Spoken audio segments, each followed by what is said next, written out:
Hi, do you know why we should engage with IEEE Young Professionals early in our career? Well, what is IEEE Young Professionals and how can it help us? IEEE Young Professionals is an international community of enthusiastic, dynamic, and innovative members and volunteers. Any IEEE member can be a young professional, and any member who received their first professional degree within the last 15 years is automatically considered a YP. Now, IEEE Young Professionals is bigger than you may think. It is one community in 10 regions across 183 affinity groups and more than 120,000 members around the world. So, why should we engage with IEEE Young Professionals, you ask? It is a place to connect and network with other professionals, enrich our career and personal lives, and participate in social events and activities. We can participate in many professional networks such as IEEE Collaboratech, IEEE email account via Google Apps, and take part in local meetings and online activities such as conferences and job fairs. We can also access the IEEE Center for Leadership Excellence for on-demand content. This really is an excellent resource to equip us with professional development skills. The benefits go on and on, particularly for young professionals early in our career as well as students. We can enhance our technical skills by accessing eBook Classics, IEEE Member Digital Library, Spectrum and Potential Magazine, IEEE Explore, conferences, and more. Look, the bottom line is this. We can participate in exciting local events and global webinars for topics such as assessing emotional intelligence, fundamentals for leadership and ethics, heroes networking for engineers, survival guide for scientific writing, conflict management, negotiation tactic, and others. For all these great reasons, engaging with IEEE Young Professionals may be one of the best decisions that we can make in our personal lives and professional career development. That is why we should engage with IEEE Young Professionals.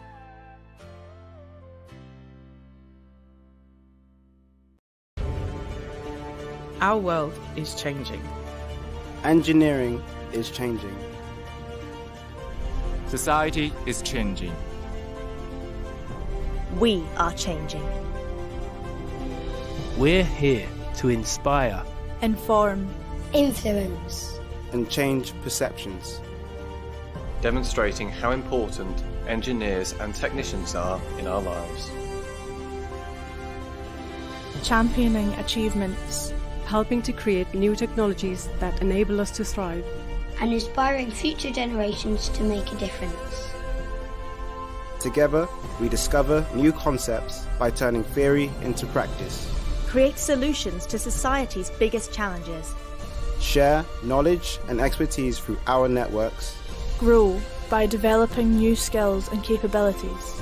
Evolve and adapt for the future.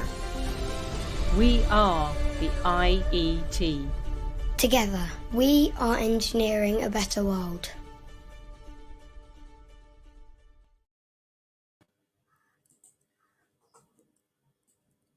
A'udhu billahi minash shaitanir rajim. Bismillahir Rahmanir Rahim. Assalamu alaikum wa rahmatullahi wa barakatuh. Hello and good morning, distinguished guests, speakers, and dear future leaders. A warm welcome to each and everyone to the first IEEE Young Professionals Future Leaders Summit 2021 One Day 2. This program is organized by IEEE Young Professionals Malaysia in collaboration with IEEE Power and Energy Society Malaysia Chapter, Institutions of Engineering and Technology IET, Malaysia Local Network, and IET Young Professionals Section, as well as supported by IEEE Region 10 and IEEE Region 10 Young Professionals.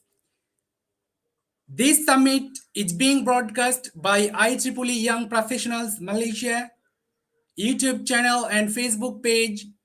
More than 1,500 aspiring future leaders from 40 countries have registered to attend this virtual summit to turn the global pandemic into an opportunity. I am Mahmoud Johorul Islam, IEEE Young Professionals Student Ambassador and Postgraduate Research Student at University Putra Malaysia, will be the MC for today's session.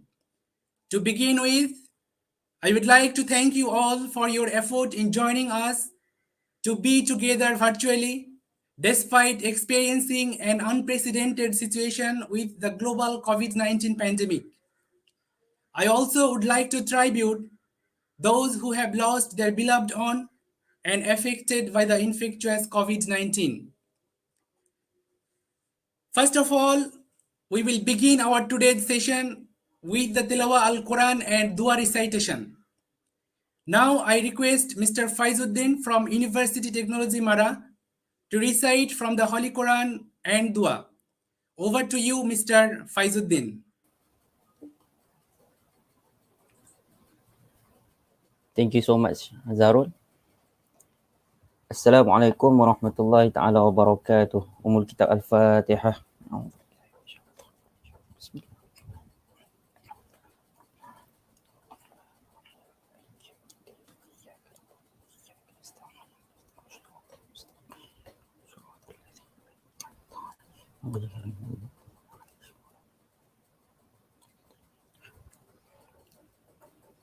Suratul Kahfi, verse 100 to 110. أعوذ بالله من الشيطان الرجيم. بسم الله الرحمن الرحيم.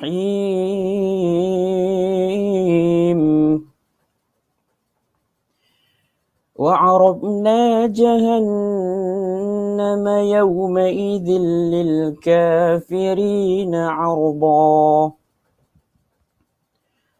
الذين كانت أعينهم في غطاء عن ذكري وكانوا لا يستطيعون سمعا.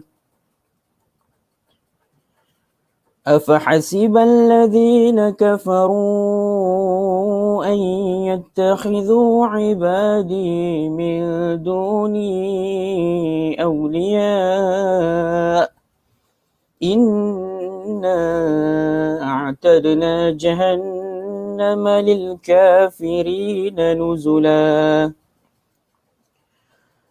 قل هل ننبئكم بالأخسرين أعمالا الذين ضل سعيهم في الحياة الدنيا وهم يحسبون أنهم يحسنون صنعا. أولئك الذين كفروا بآيات ربهم ولقائه فحبطت أعمالهم فلا نقيم لهم يوم القيامة وزنا. ذلك جزاؤهم جهنم بما كفروا واتخذوا آياتي ورسلي هزوا. إن الذين آمنوا وعملوا الصالحات كانت لهم جنات الفردوس نزلا خالدين فيها لا يبغون عنها حولا. قل لو كان البحر مدادا لكلمات ربي لنفد البحر قبل أن تنفد كلمات ربي ولو جئنا بمثله مددا. قل إنما أنا بشر مثلكم يوحى إلي أنما إلهكم إله واحد فمن كان يرجو لقاء ربه فليعمل عملا صالحا ولا يشرك بعبادة ربه أحدا. صدق الله العظيم. أعوذ بالله من الشيطان الرجيم. بسم الله الرحمن الرحيم. الحمد لله رب العالمين، والصلاة والسلام على أشرف الأنبياء والمرسلين سيدنا محمد وعلى آله وصحبه أجمعين. اللهم اغفر لنا ذنوبنا ولوالدينا وارحمهما كما ربياني صغيرا. اللهم إنك عفو كريم تحب العفو فاعف عنا وعن جميع المسلمين والمسلمات والمؤمنين والمؤمنات والمعلمين والمعلمات الأحياء منهم والأموات برحمتك يا أرحم الراحمين. اللهم افتح علينا حكمتك وانشر علينا من خزائن رحمتك يا أرحم الراحمين. رب اشرح لنا صدورنا ويسر لنا أمورنا واحلل عقدة من ألسنتنا يفقهوا قولنا. اللهم أعنا على ذكرك وشكرك وحسن عبادتك. اللهم إنا نجعلك في نحور أعدائنا ونعوذ بك من شرورهم. اللهم بدل شملهم وفرق جمعهم وشتت كلمتهم وزلزل أقدامهم وسلط عليهم كلبا من كلابك يا قهار يا جبار يا منتقم يا الله. اللهم يا منزل الكتاب يا مجري السحاب يا هازم الأحزاب اهزمهم وانصرنا عليهم. ربنا آتنا من لدنك رحمة وهيئ لنا من أمرنا رشدا. ربنا آتنا في الدنيا حسنة وفي الآخرة حسنة وقنا عذاب النار. وسبحان ربك رب العزة عما يصفون والسلام على المرسلين والحمد لله رب العالمين. السلام عليكم ورحمة الله تعالى وبركاته.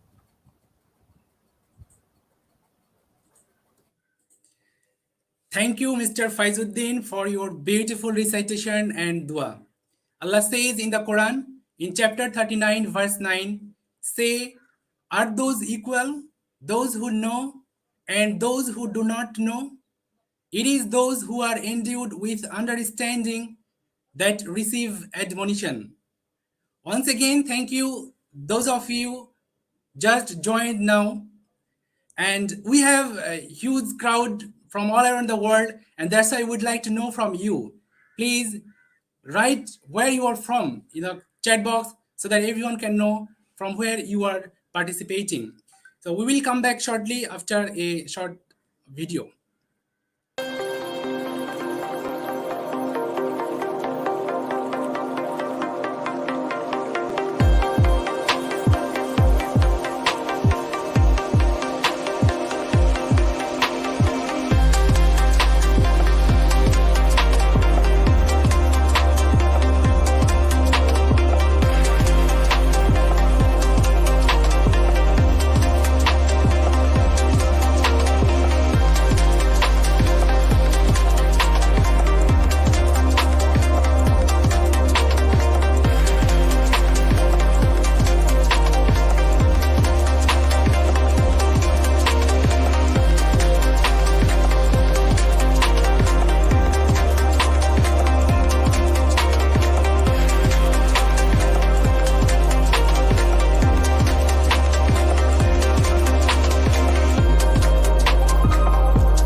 Thank you, IEEE.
Our world is changing.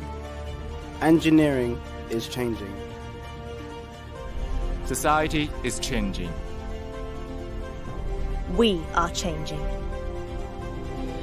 We're here to inspire, inform, influence, and change perceptions. Demonstrating how important engineers and technicians are in our lives.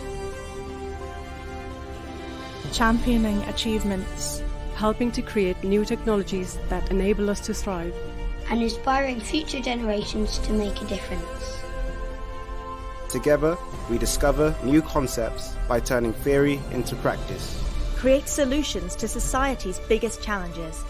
Share knowledge and expertise through our networks. Grow by developing new skills and capabilities. Evolve and adapt for the future. We are the IET. Together, we are engineering a better world.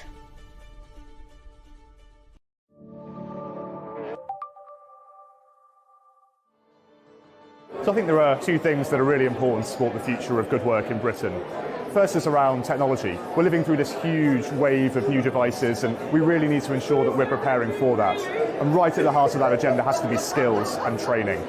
The other thing I'd say, a really important condition for the future of work, is thinking about the economic growth across the country.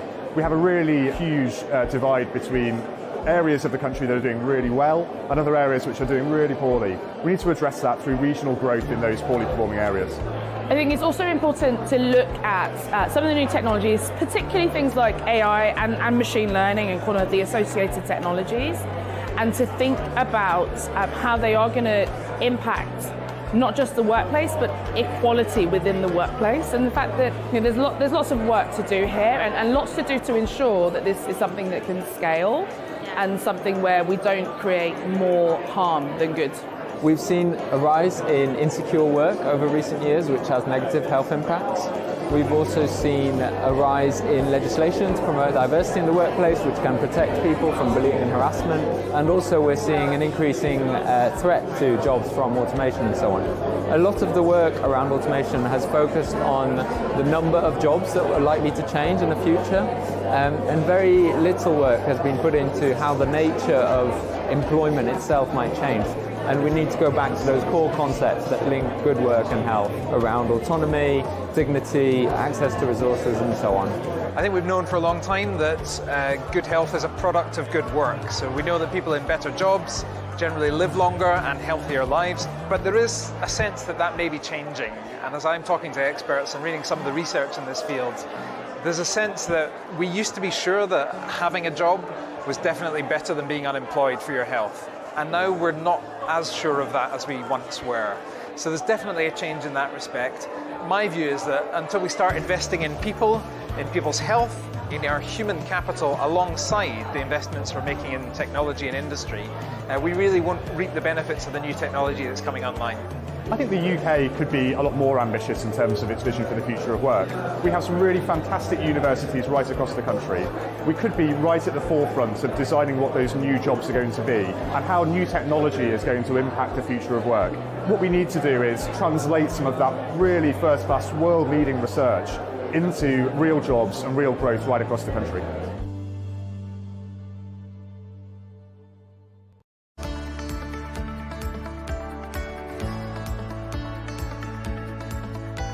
Get an opportunity to access thousands of technical journals, 300 plus online ebooks, magazines and journals through IET's digital and virtual libraries. 6,000 plus technical and non-technical videos via IET TV, extensive IET white papers and the award-winning E&T magazine. As part of your membership, access over 2,000 events, webinars and conferences conducted annually across the globe and gain knowledge and expertise. Be counted as the engineer's engineer with international qualifications like CEng, IEng, EngTech and ICT Tech licensed by Engineering Council UK. Professional registration gives opportunity to IET members to benchmark their qualification to international standards.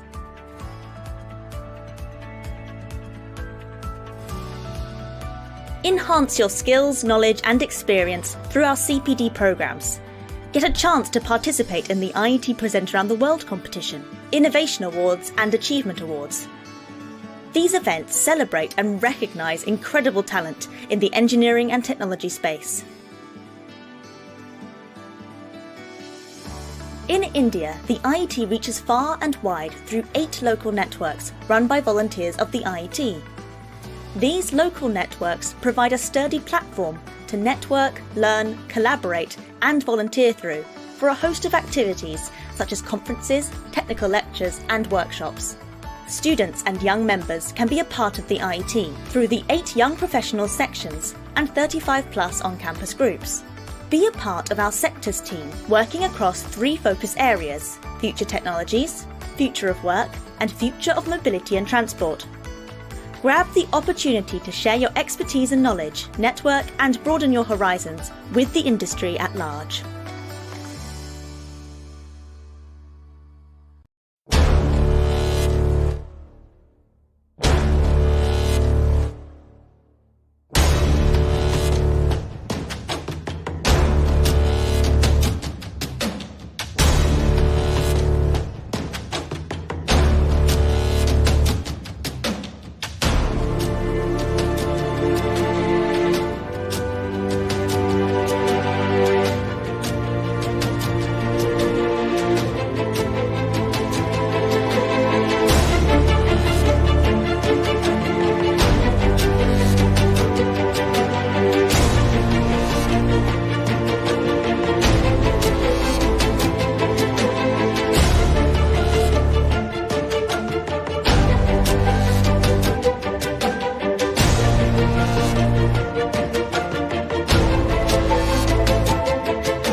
Hi, do you know why we should engage with IEEE Young Professionals early in our career?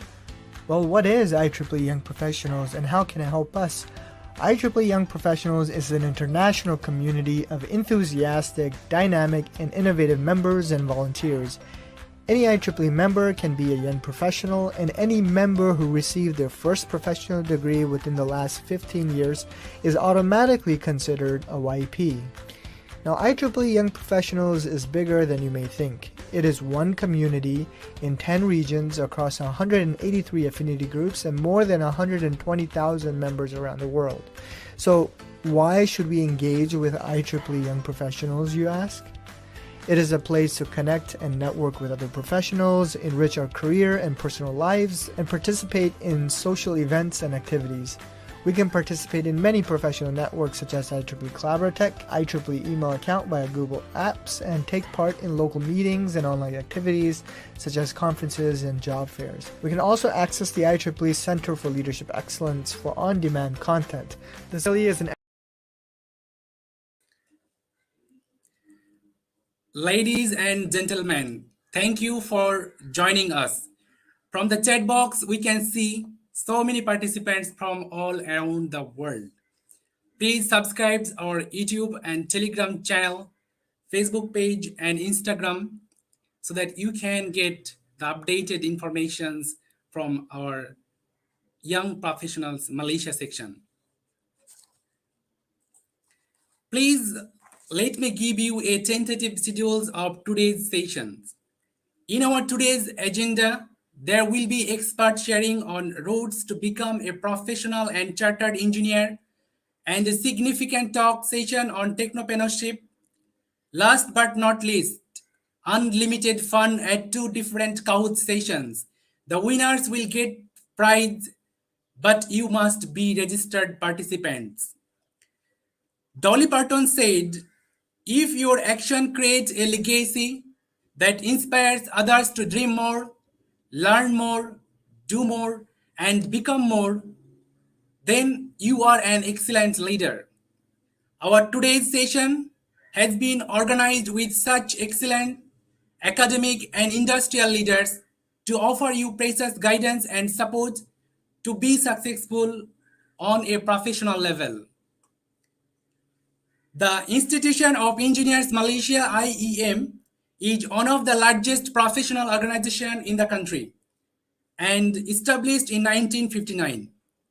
Its primary functions is to promote and advance science and engineering information and ideas.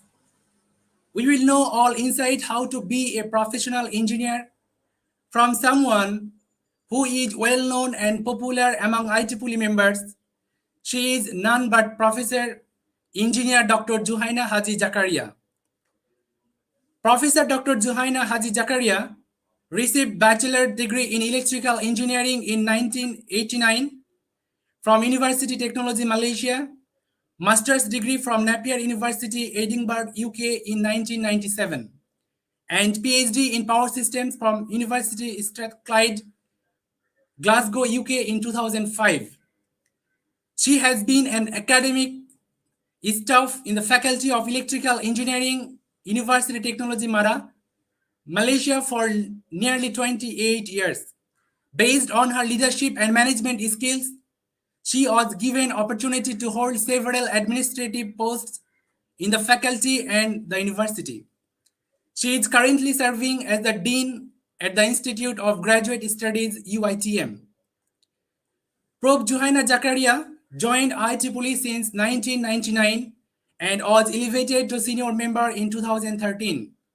She is an experienced and committed member of IEEE Malaysia section and was the chair of IEEE Malaysia sections from 2015 to 2016.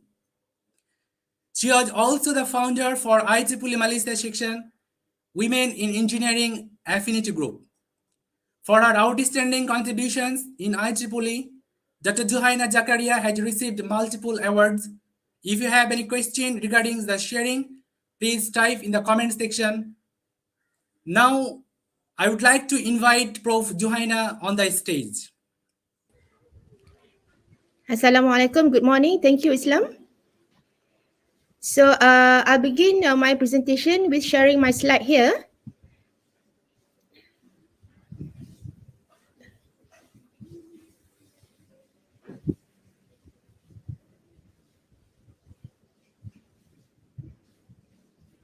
Okay, can you see my slide here? Yes, Prof. It is visible. All right. Okay. Thank you very much to IEEE YP Malaysia for this invitation. So today I have only about 25 minutes to share with you the route to professional engineer. So I hope that this sharing can give a benefit to young engineers and also to the other engineers who would like to get advice on how to become a professional engineer. So before I begin, let's look at the engineering profession in Malaysia, where it is regulated by the Registration of Engineers Act, REA 1967, which also revised, and the latest version is in 2015. So what's the act mentioned is that all graduate engineers must actually register with one regulatory body called Board of Engineers Malaysia.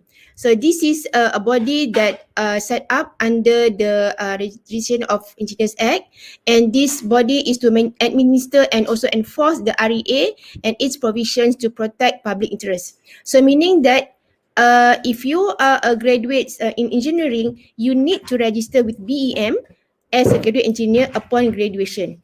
Okay, so only graduate engineers and also professional engineers registered with the Board of Engineers Malaysia are allowed to practice engineering in Malaysia. So what if you do not register with BEM? Okay, so there is a penalty actually. You can be fined not exceeding 50,000 ringgit or to imprisonment for a term not exceeding 3 years or to both. So I would like to encourage those graduate engineers who have not yet registered with BEM, please do so, because you will be it is illegal actually to practice engineering without registering with BEM. So so if you register with BEM, you can as a graduate engineer, you can write initial grad.eng at your name, and if you're a professional engineer, you can carry the title IR or abbreviation PEng after your name. And then if you are also accredited checker or engineering technologist or inspector of works, you also can register with BEM. So what is IEM? Okay. So we have to understand the roles between BEM and IEM.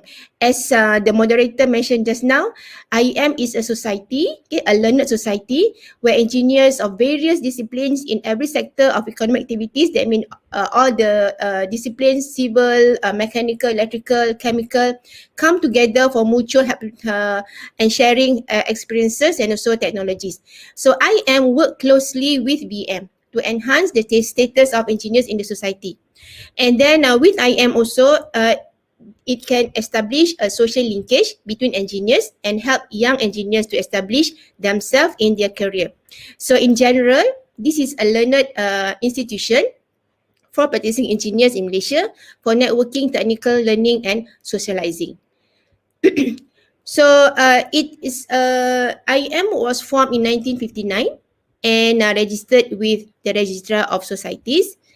So the objective is to promote and advance the science and profession of all aspects of engineering. So today I will share with you how the route to become a professional engineer with the support of BM and also IEM. So in IEM, there are various grade of membership. As a student, you can start with student member, and then there's also associate member. This is a recognized diploma in engineering from a university, polytechnic, college, or has obtained equivalent qualification. There's also a grade of affiliate member. This is for graduate of applied sciences and related to engineering.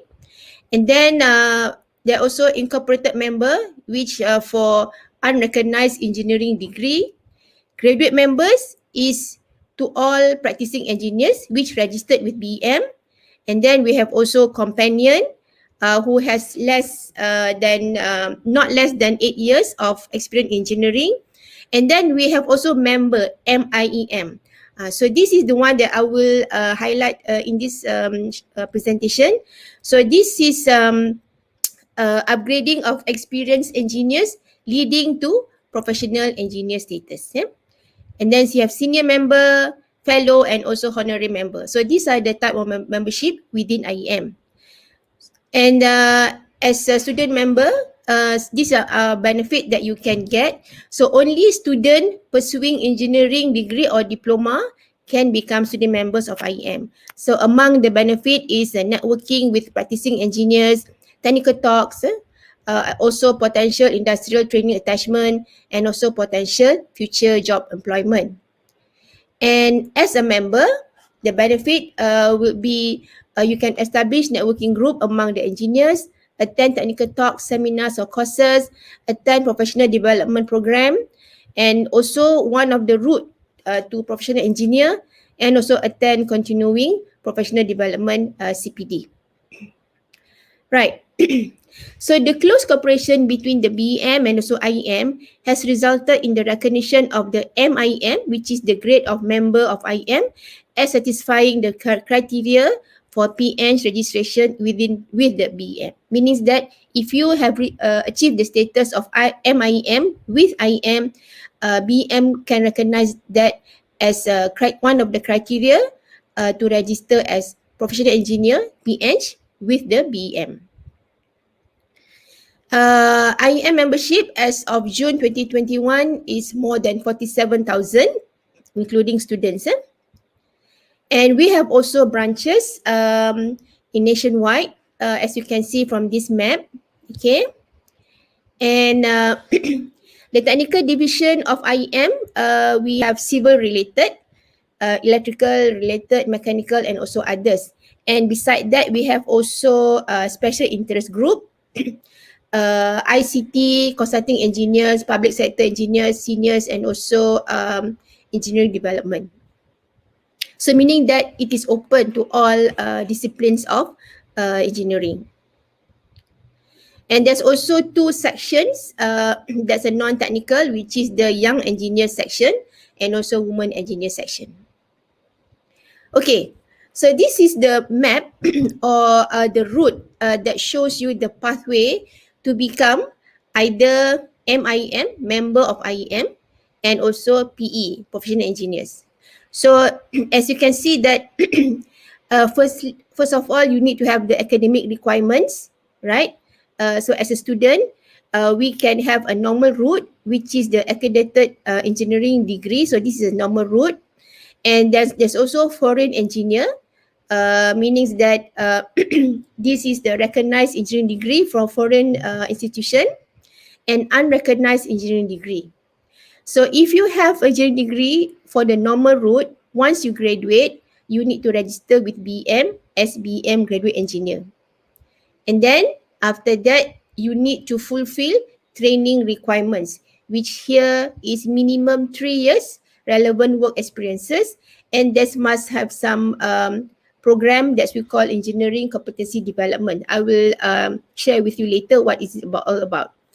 Then, then you are ready to sit for professional interview, which is conducted by IEM. Okay.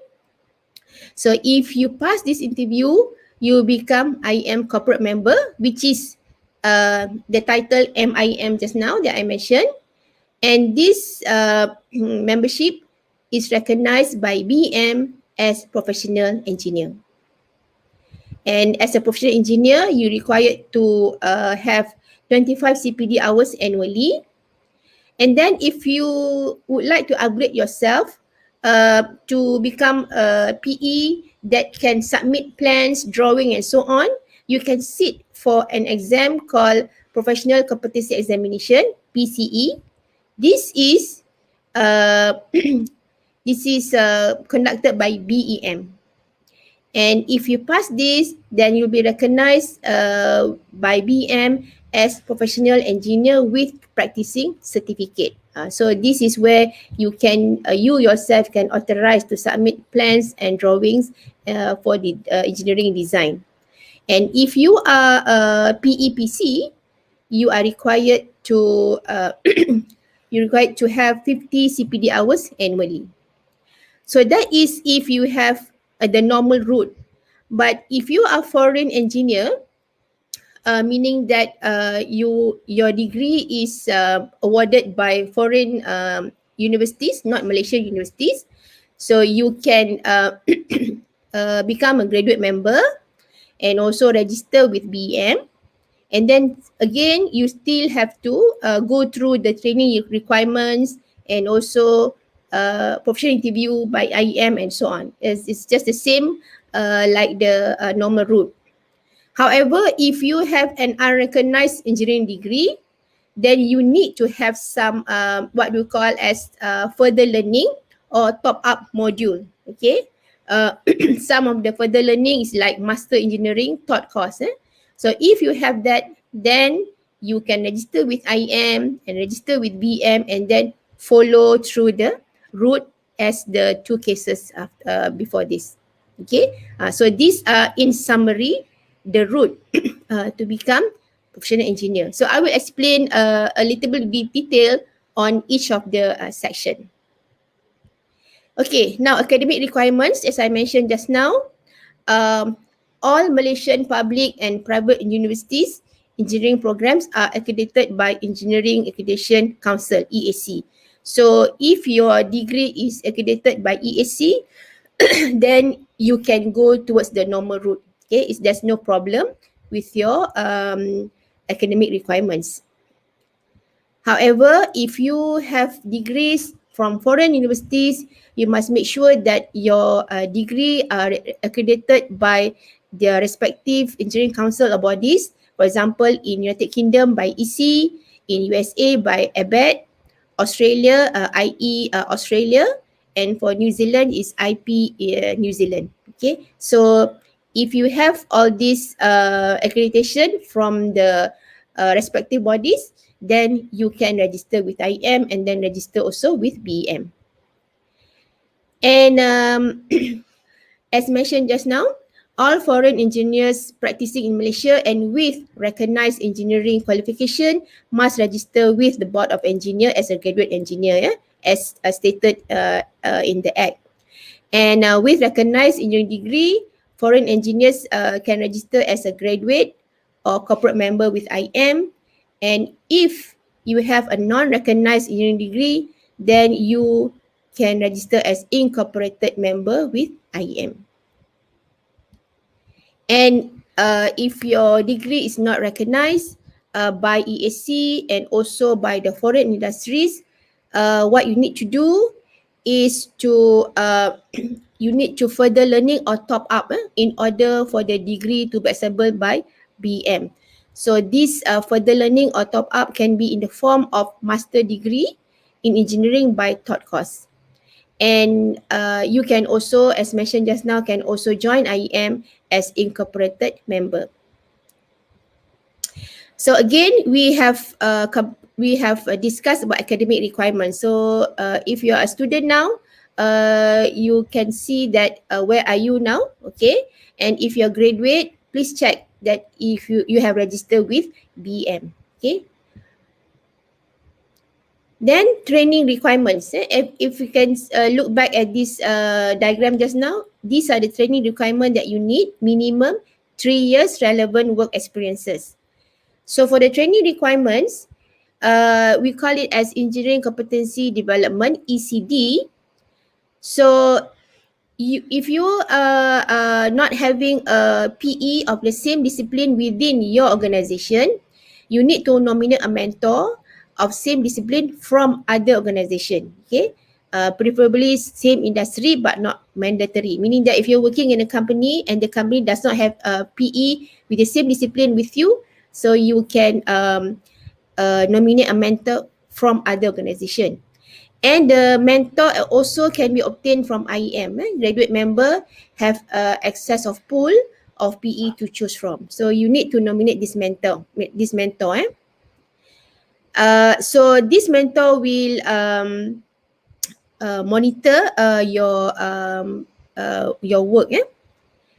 And then for IEM requirements, if we look back at the route just now, you need to sit for an interview by IEM. So what kind of experience that you must have? So you are required to obtain experiences in planning, design, execution or management of engineering works, or engineering research or the teaching of engineering. So meaning that here, it can be for engineers who are working in engineering companies, or if you are also a graduate engineers but working in research institution or universities. Like me myself, I'm a professor in engineering, so I use this experience, teaching of engineering as the criteria. So at least these experiences you must have at least 3 years before eligible to apply for corporate membership and then subsequent PE registration with BEM. Okay, and then for civil engineering, candidates must obtain professional experiences in minimum 12 months of site experience and minimum 12 months of design experience. And then for other discipline, electrical engineering, minimum 6 months of site experience and minimum 12 months of design experience. Mechanical, minimum 12 months of site experience and 6 months of design experience. Electronic engineering, 12 months site experience and minimum 6 months of design experience. And chemical engineering, minimum 6 months for both sites experience and also design experience. So these are kind of criteria that you need to fulfill before you can sit for a professional interview. And for graduates with international work experiences, if you have been working outside, so this experience must be certified by a professional engineer or its equivalent of the respective country, and countersigned by a local PE in Malaysia, usually the current employer. So if you have been working, for example, in Singapore, so this must be certified by a professional engineer in Singapore and then countersigned by your current employer in Malaysia. And BM requires that the candidate to have gained at least 1 year local working experience. So you must have at least 1 year, then only you can apply to sit for PI. And for the professional interview, there is basically by outcome based. So there are 2 parts. Part 1 is documentary review of competency evidence, so to assess the applicant's eligibility and also readiness for professional interview. And then part 2 is in-person assessment, where it consists of face-to-face oral interview as well as writing 2 essays.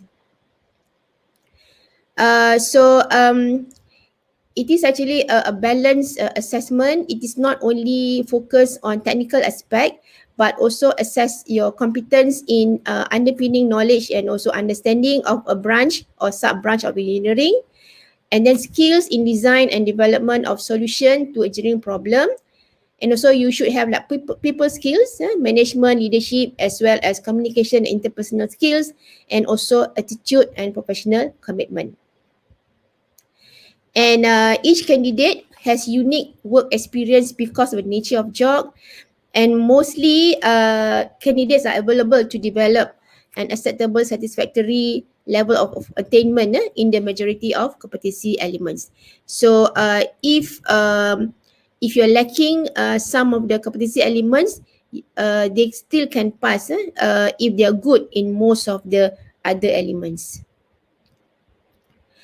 And the assessment method also both competence-based and evidence-based, meaning that in order to measure your competence, they will measure the knowledge and understanding, skills, and also the attitude necessary for the PI candidates.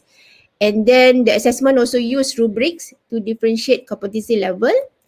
And there's also more objective using standard competency descriptors as the yardstick, and also use evidence-based to award the competence level based on the evidence demonstrated by the PI candidates. So if you want to sit for PI, applying for MIM, there's a form that you need to fill in, and there's a payment fees for the interview fee as shown in this slide.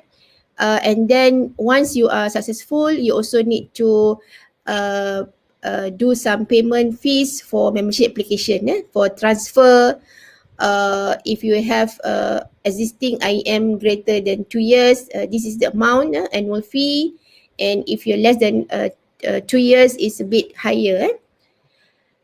So these are the procedures if you want to apply for professional interview. And then all the forms are in IEM website. Okay, the application forms. There are, I think here there are several forms here, and then you need to submit technical report. Okay, and then attend the interview, and after that you also need to write 2 sets of essay on submitted technical reports, and also regulation on professional conduct. Okay.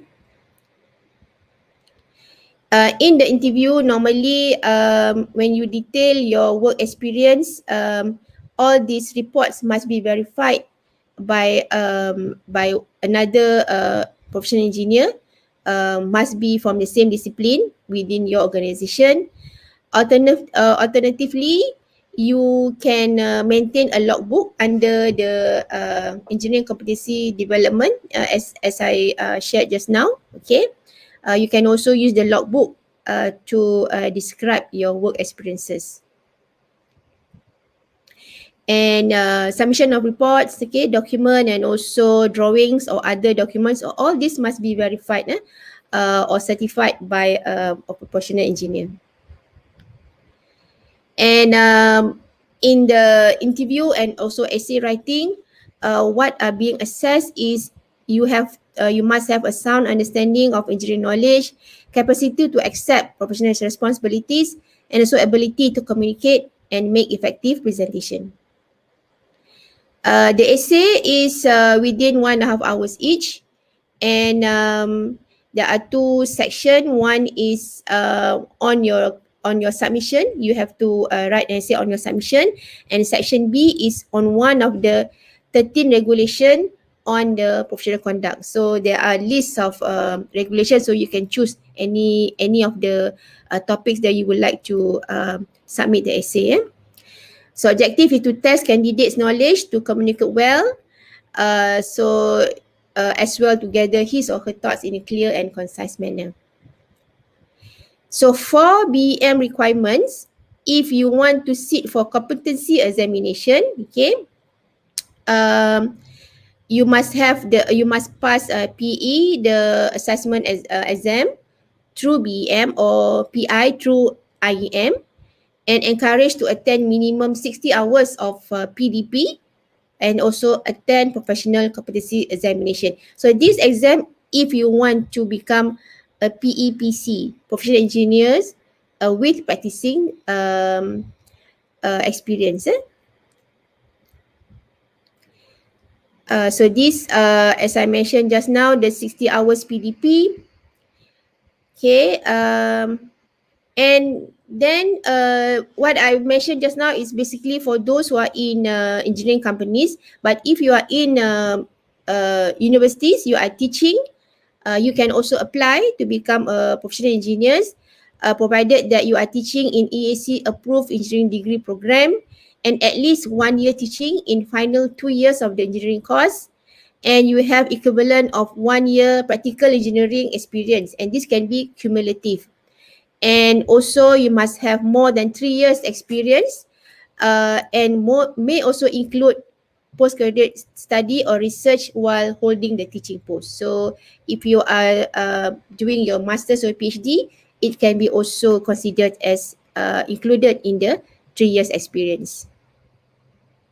So once you become a PE, one of the benefit is you can be recognized by international affiliation. Among that is Asian Engineering Registers. You can register with Asian Engineering Registers, and then you can also register in Asian Federation of Engineering Organization, AFIO, and also for the Asia Pacific. Okay. And then you can also register with the Asia Pacific Economic Corporation. So you can have international recognition. And IEM also have inter-institution cooperation with institution in Singapore, IEEE, in Pakistan, in UK, Bangladesh, and also in the US, and also institution of civil engineers. And also in other countries like China, Korean Institute, Australia, and other institution in different discipline like mechanical engineers, structural engineers, and also civil engineers. Okay, if you would like to know more, you can go to IEM web portal, myiem.org.my. And then I think that's all that I would like to share with you today. So thank you very much for this invitation again. Thank you. Back to you, moderator. Thank you, Prof, for your wonderful and informative sharing. To reiterate, the Institution of Engineers Malaysia IEM will play important role to contribute towards nation building and the betterment of the society by the adoption of ethics and professional best practices in all sectors of the industry. Perhaps many participants are planning to become a professional engineer at IEM and many questions to be answered. Now we'll go for Q&A session. Please post your questions in the YouTube chat box and Facebook comment section. At this moment, I would like to invite Dr. Harun, Chair IEEE Young Professionals Malaysia section, to run the Q&A session. Thank you very much, Zahrod. Thank you very much, Prof. Suhaina, for a very informative presentation. In fact, there are a lot of questions in the chat box, and most of the questions are cleared in your upcoming slides. So I will just go with some selective questions, though there are a lot of questions. People want to know more about IEM. They are very much interested in it. Okay, there is one very interesting question by Johari Khairuddin. He said, I'm living in KL. How can I find a suitable proposer for my application? Okay, the first question, the first answer would be if you are working with the organization, find within the organization. If you have your immediate supervisor or anybody in the organization that can become a proposer, or else you can also get information from IEM. There's a portal that you can find a suitable mentor or proposer. You can write to you can contact IEM through the email address. Okay, thank you very much, Prof. Me.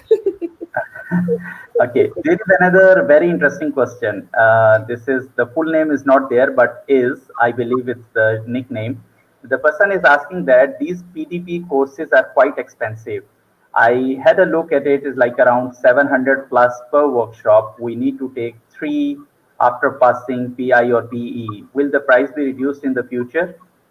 This is more to the policy type. Yeah, I think this question may be beyond my ability to answer.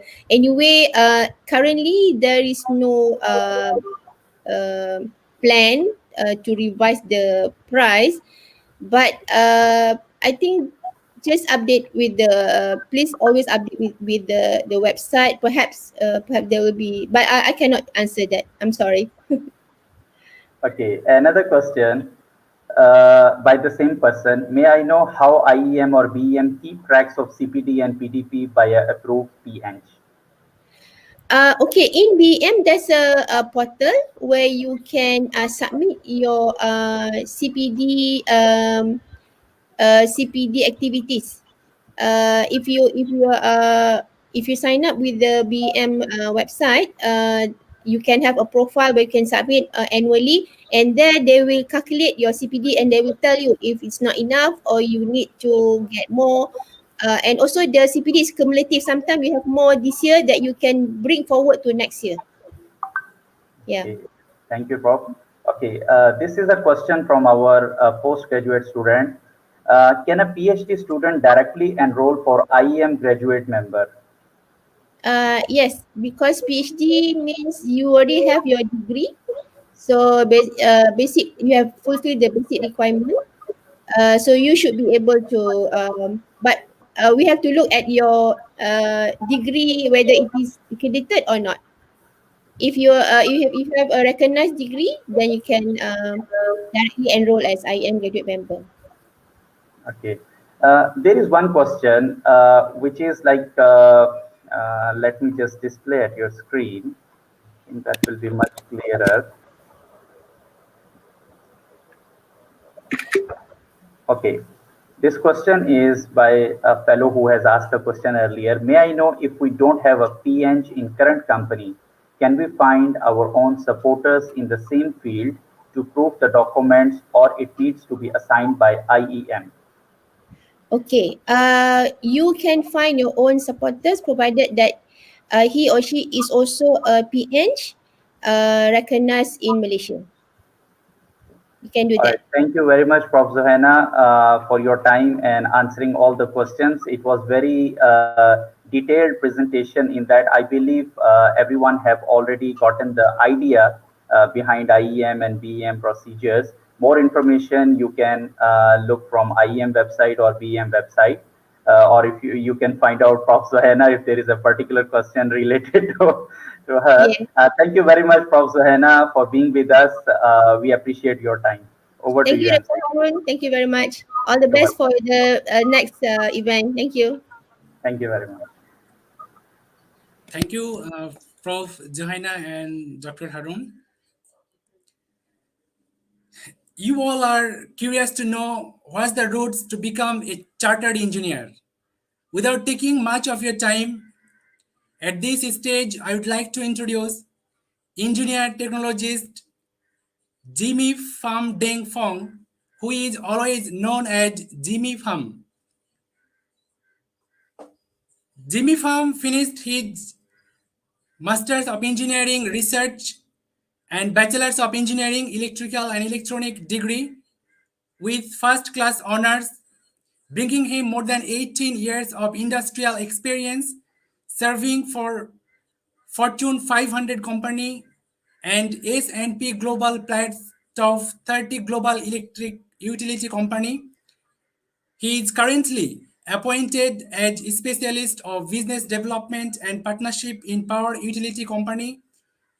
Nowadays, he is focusing on providing business development strategies and partnership for beyond kilowatt hours product solution to expand non-regulated portfolios.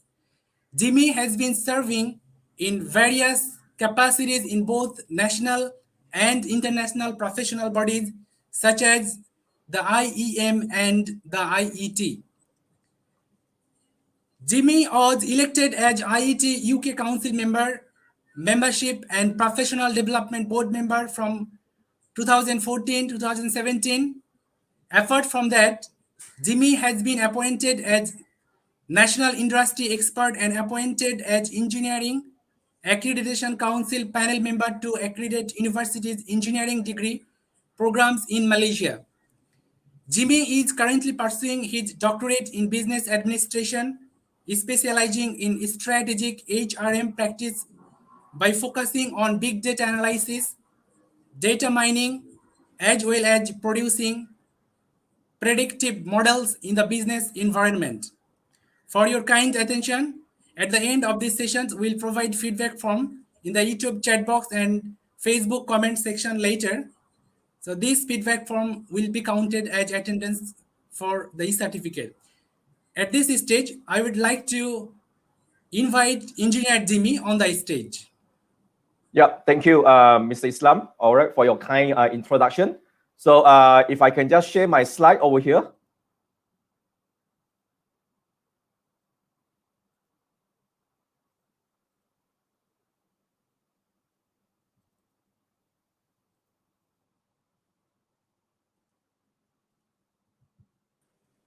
You can see my slide? Yes, Engineer, it's visible. All right, that's good. All right, first of all, thank you so much to the IEEE YP Organizing Committee to organize this particular YP's Future Leader Summit. And it's very honored for the IET Malaysia, all right, to present this route to chartered engineer to all the participants. And I would like to start off with the first slide, the route to chartered engineer. So first of all, I'm Jimmy Pham over here. I'm the IPRA, the International Professional Registration Advisor, and also the Professional Review Interviewer for the Chartered Engineer and also Incorporated Engineer in Malaysia and in this particular region since 2010 until today. And my coverage today is just to cover these few topics, as I was told that I was given around 20 to 25 minutes. So I won't explain too much on each particular topic. So I will just touch on the surface of it so that you get a rough understanding, all right, on what is we are going to cover for today. So I'm going to cover on Engineering Council UK, the IET, professional registration, IT advantage, and also after that followed by the Q&A section. Let me just start with the video first on Engineering Council UK. So just a rough... Sorry for the interruptions.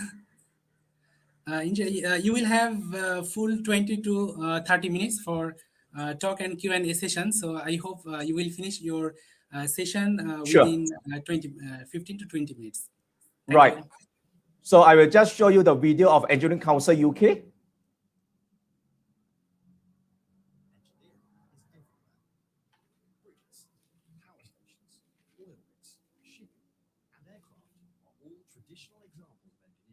Serve us daily. But engineering is so much more than this. It plays an essential role in every aspect of our life. Engineering delivers the smartphone you use to wake you up in the morning and catch up on the overnight news. It creates 3D printers, X-ray machines, MRI scanners, and prosthetic limbs. It produces next-generation telescopes to help us understand where we came from and develops crop. Sorry for the interruptions again. Your video is not visible. In the UK, contributes nearly 25. Sorry, Islam? Sorry for the interruption. Actually, your video is not visible. It's not visible.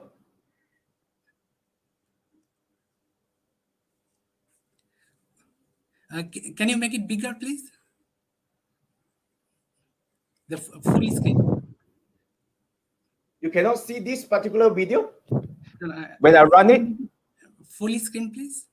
Yeah, it's already full screen. Okay. Bridges, power stations, oils, shipping, and aircraft are all traditional. Jimmy, I think we are only able to see your presentation slide.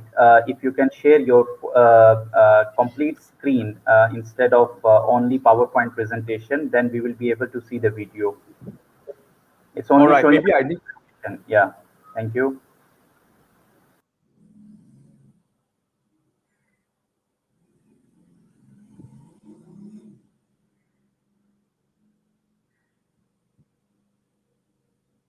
You can see the video now.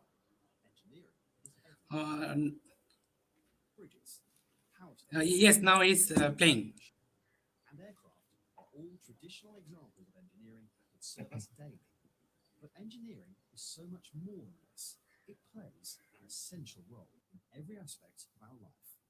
Engineering delivers the smartphone you use to wake you up in the morning and catch up on the overnight news. It creates 3D printers, X-ray machines, MRI scanners, and prosthetic limbs. It produces next-generation telescopes to help us understand where we came from and develops crop technology to allow us to keep going. There are 500,000 engineering employers in the UK who contribute nearly 25% of national turnover. 1 in 6 workers is employed by these engineering businesses. There are over 2 million engineers and technicians, representing 6% of the UK workforce. Every day, we entrust our health and personal safety to products and applications developed by engineers and technicians. So it is vital to ensure their decisions are based on sound principles and wide knowledge of practice. The Engineering Council is a regulatory body for the UK engineering profession. We work with 35 engineering institutions that have interests in specific sectors or branches of engineering to set and maintain internationally recognised standards of competence and commitment. We hold a register of just under 250,000 professionally registered engineers and technicians. 18% of them reside overseas. Our brand is synonymous with confidence. Confidence in the quality of the knowledge, understanding and skills held by all those who have made the commitment to become professionally registered. Confidence that they are committed to maintaining their competence throughout their careers. For those with aspiration and ambition, we have set out an achievement cycle that reflects professional development pathways, starting out or progressing in their careers. Engineers and technicians acquire knowledge through formal study or workplace learning, which is accredited. Their professional experience can then be appraised and their training and development approved. They then have their competence and commitment assessed and assured by their peers, leading to registration on the National Register. Registration with the Engineering Council provides assurance that engineers and technicians have knowledge, skills, and attitude to meet society's needs with integrity and respect. It's what sets them apart. The Engineering Council, national assurance with global impact, regulating for you. All right, so that is the Engineering Council UK, the brief summary of what it does. So basically, it's a national regulatory body in United Kingdom to administer the registration of professional registration and with 35 PI, Professional Engineering Institution, under its governance. After this, I will just show you what does IET do.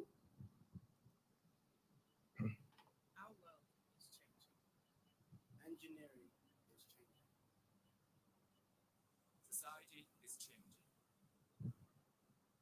We are changing. We're here to inspire, Inform. Influence. and change perceptions. Demonstrating how important engineers and technicians are in our lives.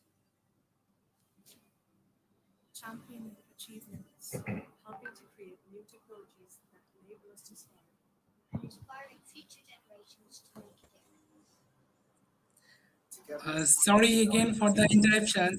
Actually, we are taking some complaint that your video doesn't have louder sound. You have to increase the volume. Grow by developing new skills. The volume is very slow. Evolve and adapt for the future. We are the IET. Together, we are engineering a better world.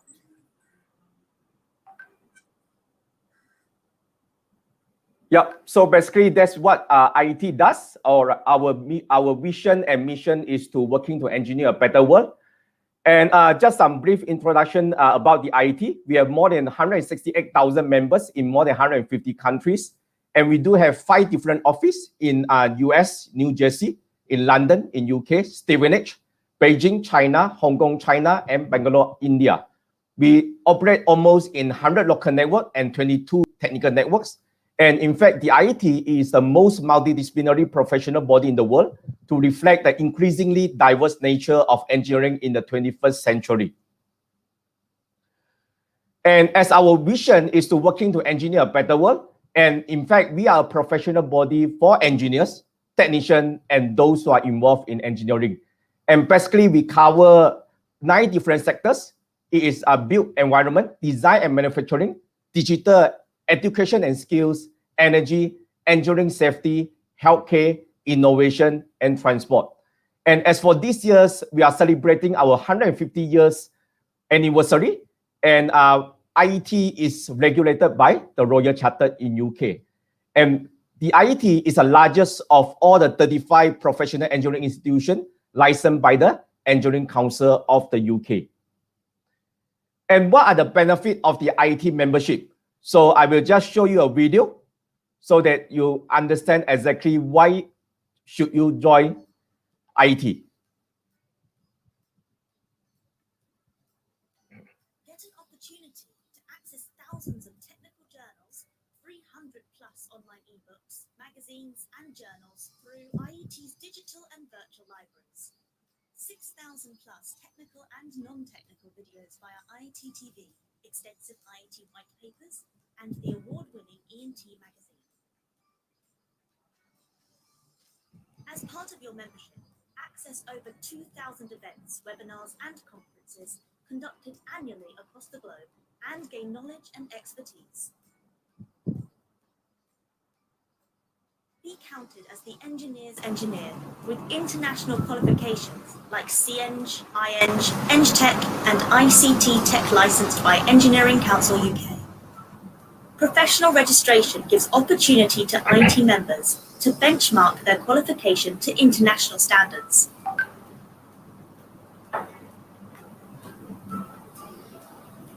Enhance your skills, knowledge, and experience through our CPD programs. Get a chance to participate in the IET Present Around the World competition, Innovation Awards, and Achievement Awards. These events celebrate and recognize incredible talent in the engineering and technology space. In India, the IET reaches far and wide through 8 local networks run by volunteers of the IET. These local networks provide a sturdy platform to network, learn, collaborate, and volunteer through for a host of activities such as conferences, technical lectures, and workshops. Students and young members can be a part of the IET through the 8 young professional sections and 35 plus on-campus groups. Be a part of our sectors team working across 3 focus areas: future technologies, future of work, and future of mobility and transport. Grab the opportunity to share your expertise and knowledge, network, and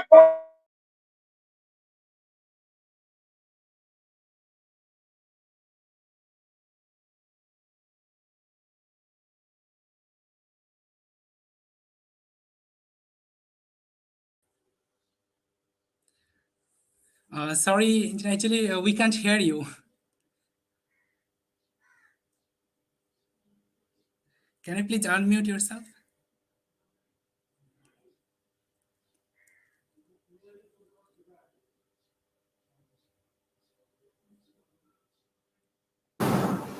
You can hear me?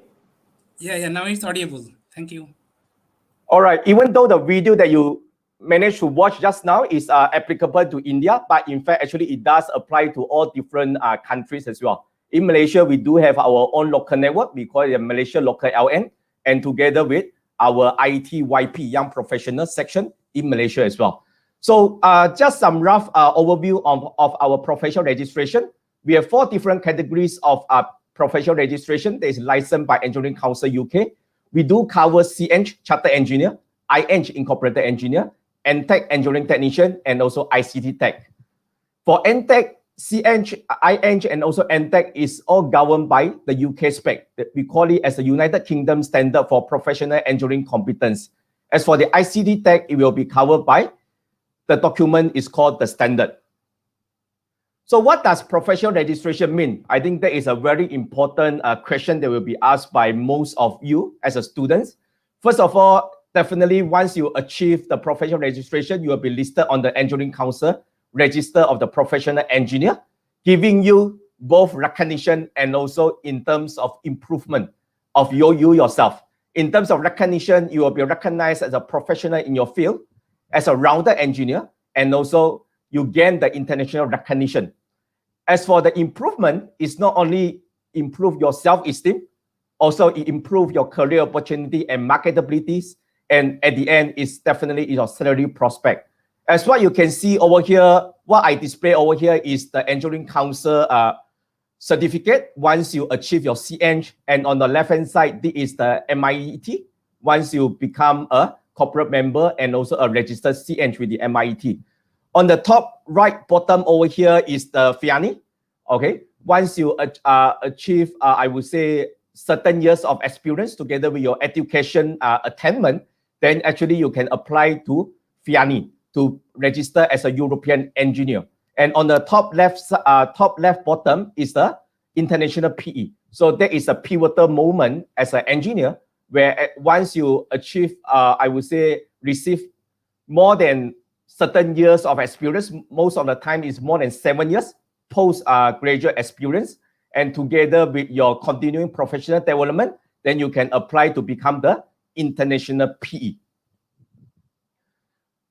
As I understand, most of you here are the students and also the young professional. So how is the route to be? So first of all, you are as a student over here or as a young professional, you can first become the member of the IET. And once you grow yourself in terms of your career prospect, then you can pursue your chartered engineer. Over here, I will talk a bit more about the IET advantage that there will be definitely benefit you as a final year students or even when you just graduate from your university. As for the IET signature over here, it just we call it as an apprentice program that we cater for those newly graduate apprentice or even the technician. So which registration category you are aiming for? Understand that most of you have finished your bachelor degree, or maybe you are still in your final year to finish your bachelor engineering degree. So most of you will aim for your chartered engineer when you grow more mature in your career. So what is the competency element and what we are looking for as you become a chartered engineer? First, we are looking you as a pioneer in technology, engineering service, and also in inventing or in coming up with a management method where you develop the new and also you improve the existing technology, and you are categorized as a problem solver, and you make a key contribution to your business success through innovation, creativity, and change. And of course, you need to have the competency to develop better production techniques, marketing, and construction concept. And the last one is definitely promote the advanced design or even the design method. As we talk about the defining competency, under the UK spec, I just give the gist of it. So basically, it covers the 5 different categories. We call it as category A, B, C, D, and E. So altogether, there will be around 17 discrete competency in these particular 5 categories. So for the category A, we are looking at your knowledge and understanding, or we call it underpinning knowledge, where actually you achieve a certain engineering knowledge from your first degree or when you advance to your second degree. So, and B is how you apply your engineering knowledge in your career, especially in terms of design and development of the process, system, services, and even products. As for the category C, we are looking at your responsibility. It's either the management or leadership. How do you lead your people? How do you manage your people if there's any conflict that's happening? And how do you deal with different business proposal? And how do you present to your customers? So basically, that is part under category C. As for category D, is more on the communication in interpersonal skill and how do you communicate, how do you deliver your ideas to your subordinate, to your peers, or even to your management. And the last one is category E. We call it a professional commitment, that we are looking at your sustainability knowledge. Your safety knowledge is very important. Being an engineer, you need to apply your safety knowledge, and also in terms of core and ethic. we are very particular about the code and ethic and how do you deal with any conflict in terms of the ethical issue, whether it's in your companies or even in your communities. So basically, this is the gist of the UK spec, where we cover the 5 different categories.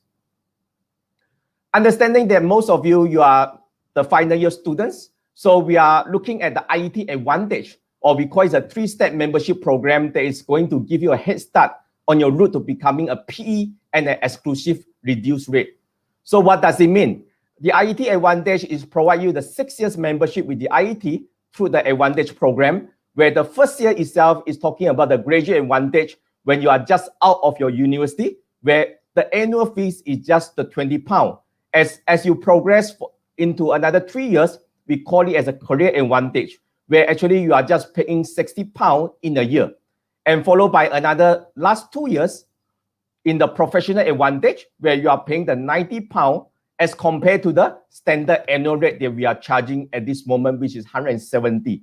As for this particular IET Advantage, is provide you a clear link between your membership and also your career ambition until you're becoming a professional registered engineer. And the last but not least is provide the saving to you as a IET members. Let's watch the final video.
At the end, I would like to encourage all of you, as a future leaders, this is the way that you are going to join us as the IET, as a professional home for engineer, technician, and everybody who is interested in engineering.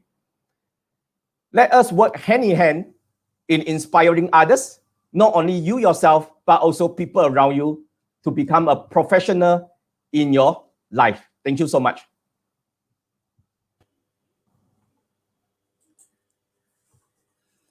Thank you, Engineer Jimmy, for your precious sharing on chartered engineering membership. Now, we will take some questions from our participants. To run this Q&A session, once again, I would like to invite Dr. Harun Rashid, Chair, IEEE Young Professionals, Malaysia. Thank you very much, Zahrud. Thank you very much, IR Jimmy, for a wonderful presentation with videos that you have displayed about IET and Engineering Council UK related things. Okay, we have a few questions from participants. As we mentioned earlier that we have a global audience, so the questions are coming maybe a bit different direction than just being a particular, but I believe that IET is a UK-based organization, and globally they have a lot of registered members. So things are unique everywhere. Okay, there is first question from Lawrence Son. I would like to know if getting a job is a mandatory criteria to become a chartered engineer in IET. All right. I think Lawrence, are you coming from? Are you Malaysian? If let's say you are in Malaysia, definitely it's not so-called a requirement to be a CEng okay, or IET CEng in order to get you a job. No, it's not a mandatory requirement to be a CEng for you to get a job in Malaysia.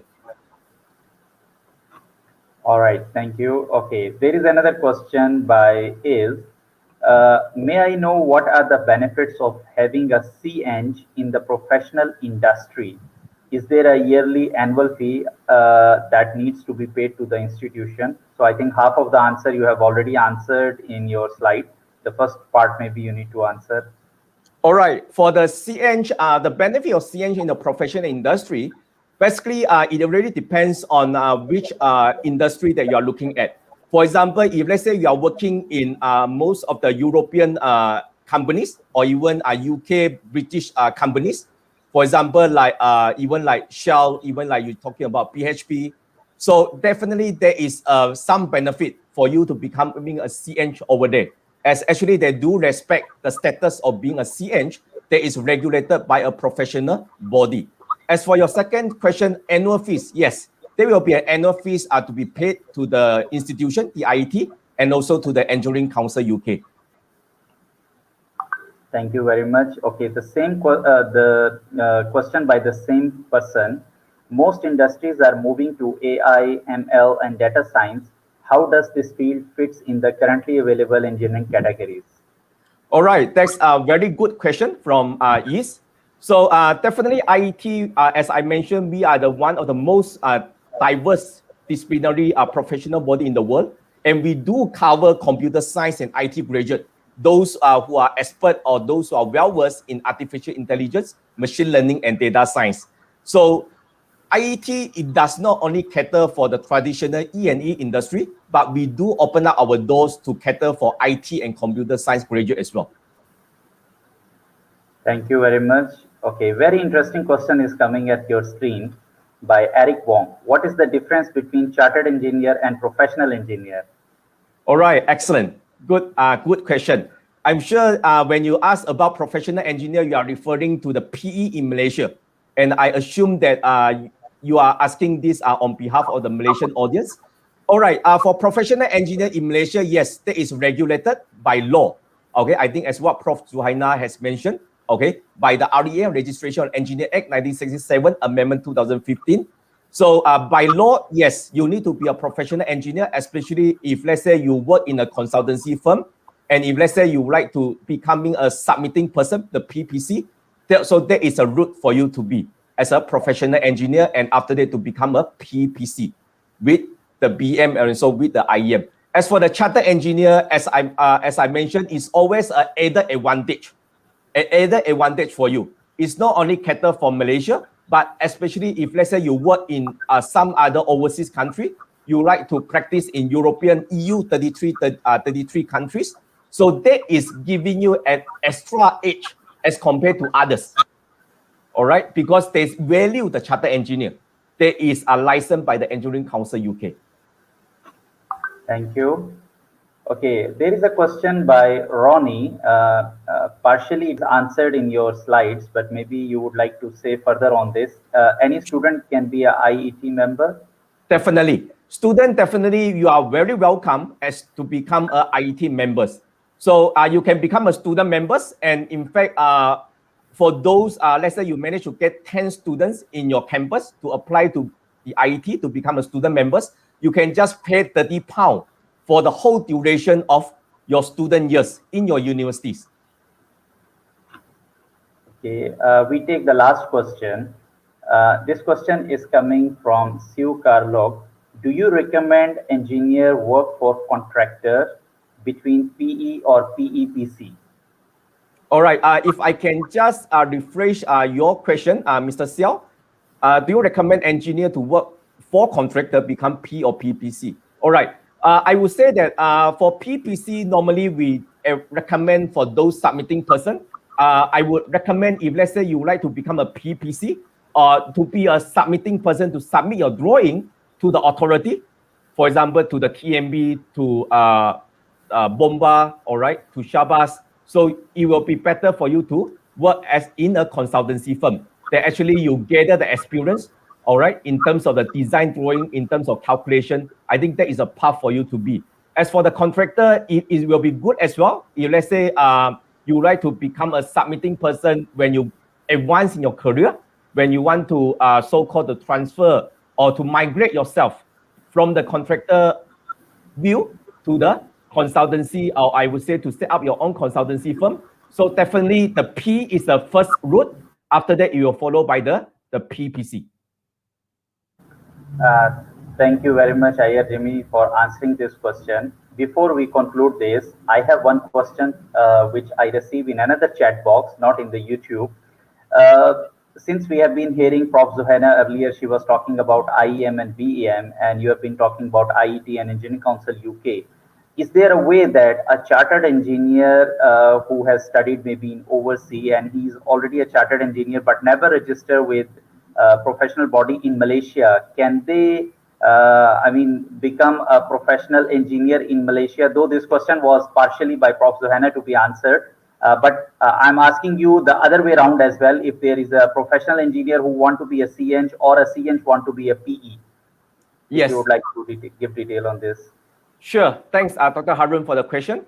All right. Regarding this question, is basically if you refer to the BEM website or even under the Registration of Engineer Act Amendment 2015, so there will be 3 routes to become a PE in Malaysia. All right. The 3 different routes to become a professional engineer in Malaysia. So if we go to the second route, all right. So now actually they do allow overseas CEng. That means if let's say you manage to get your chartered engineer in overseas country, for example, in UK or even in US, when you come back to Malaysia, you are allowed to go for the conversion. You are allowed to go for the conversion from CEng to become a PE in Malaysia. So we call it as a route 2 under Amendment 2015. But you need to sit for the ethical exam paper. All right. Okay, so the other part of my question, if any PE want to become a CEng, maybe they are planning to work in overseas and they want to get a CEng. All right, for those who like to who are already a PE in Malaysia and you aspire to work in overseas, for example, in UK or in US or in some other Commonwealth countries, it will be very encouraged, and I myself will encourage you to become an international PE. All right, because for most of the advanced countries, for example, like UK, even you're talking about New Zealand, Australia, Canada, they are the signatories under the IEEE. We call it the International Professional Engineer Agreement, or previously is known as the EMF, Engineer Mobility Forum, where all these countries, they have come to a consensus for those who have reached the international PE level, that you can practice your engineering skill in another signatory with just the mutual agreement, which is an international PE. So I encourage you to reach the international PE level, the standard, so that you can easily practice in other countries. But of course, it's still based on the jurisdiction coming from that particular country itself when you go for the practicing skill in that particular jurisdiction. Thank you very much, Ayer Jimmy, for an insightful presentation and showing us the videos about IET and EC UK, and also explaining about international PE. So that was really wonderful, and I hope all the participants, they have really enjoyed the session. If they will have more questions, maybe they can probably directly contact IET or Ayer Jimmy, or directly can reach to Engineering Council UK website. Thank you very much, Ayer Jimmy. I will hand over the session to MC. Thank you. Sure. Thank you, Dr. Harun. Thank you, Engineer Jimmy and Dr. Harun Rashid. For your kind attention, the feedback form had been given in the YouTube chat box and Facebook comment section. This feedback form will be counted as attendance for the e-certificate. Please don't forget to fill it up. So our next session, can you guess what it will be? Our next session will be the most interesting, amazing, and interactive, the popular game Kahoot. So let's join together to enjoy the Kahoot session. So please join with us in the Kahoot. To join these sessions, you have to browse www.kahoot.it kahoot.it and put this PIN number to join with us. And we also advise you to use YouTube channel because we experienced the Facebook had some laggings. So for the better functions, please use YouTube channel so that you can answer the questions very quickly. We have 16, 17 participants. We're waiting for more. I hope these sessions will be very enjoying. We're still waiting for more participants. To join with us, please browse www.kahoot.it and put this PIN number so that you can join with us. We have 51 participants, 2 participants is increasing.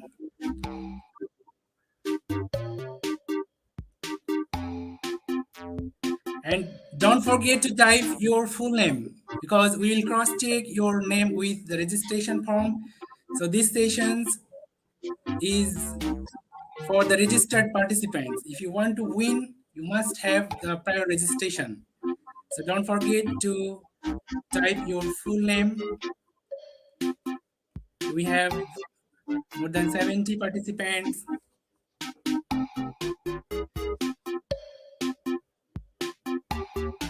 It's increasing, keep coming.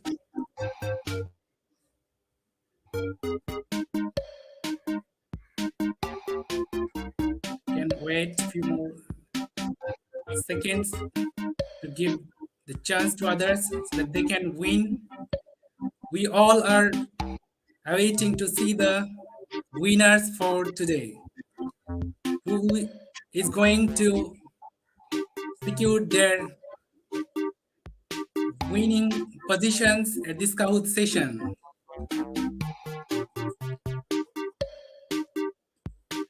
Please don't forget to write your full name when you type your name. So many participants.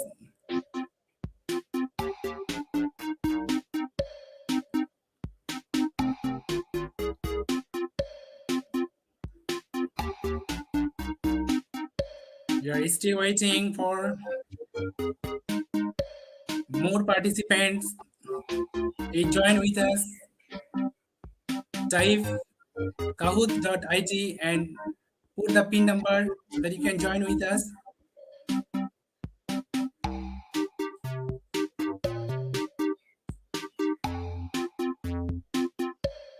We have 91 participants.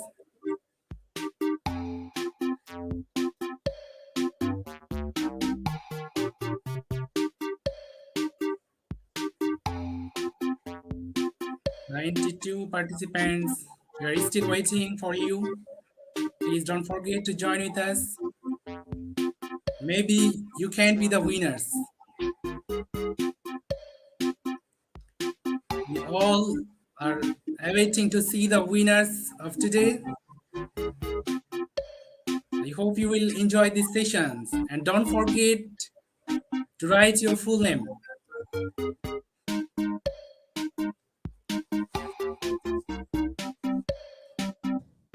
We're waiting for more participants.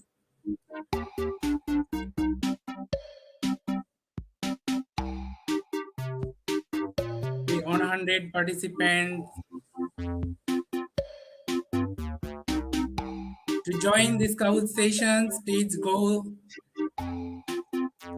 www.kahoot.it and put the game PIN number so that you can join with us.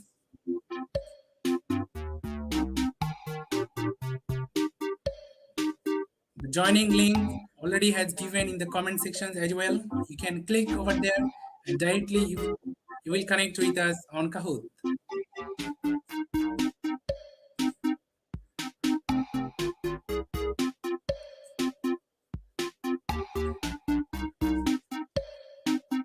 Keep coming.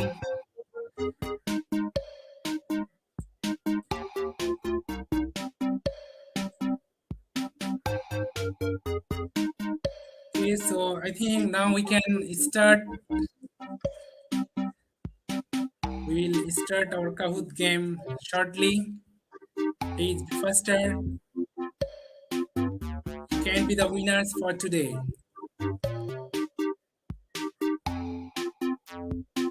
We will start our Kahoot game shortly.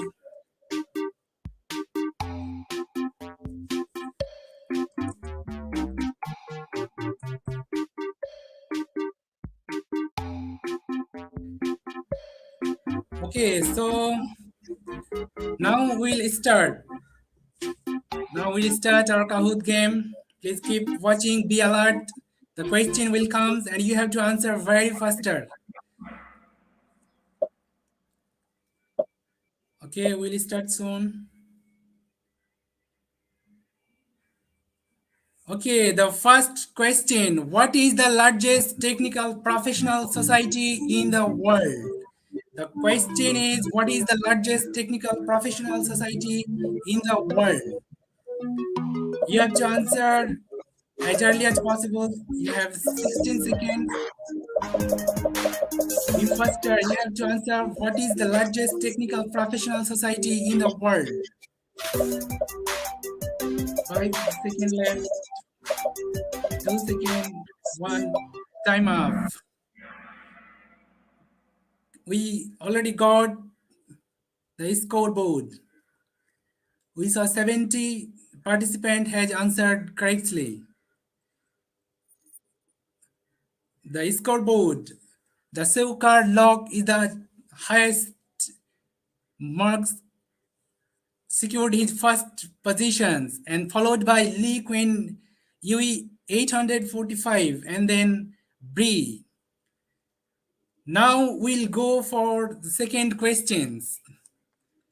The question is, what does IEM stand for? You already know the answers. Be faster to secure your positions. You may be the winner for today.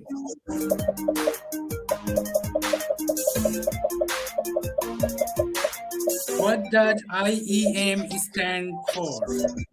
You already know the answers. You have to be faster to secure your winning positions. We already got the answers from 91%. The correct answer are institutions of engineers, Malaysia. Okay, let's see the scorecard. From the scoreboard, we see the Saista Parveen is the highest positions, having 719 points. And then Siukar Lok in the third position is still the Bray. So now we'll go for the next questions. The question is, what does IET stand for? The question is common. Be faster, answer as early as possible to win the prize for today. You have to answer, what does IET stand for? You have less than 3 seconds. We got the answers from 95 participants. The correct answer are institutions of engineering and technology. Let's see the scoreboard. The next question, what is the title given for a professional engineer? What is the title given for a professional engineer? Very common questions. You just know this from our sharing sessions.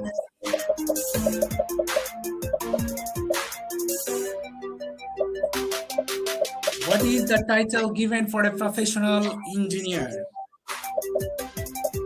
Dr. IR TSAR. The correct answer IR. 80 participants had answered correctly. Let's see the scoreboard.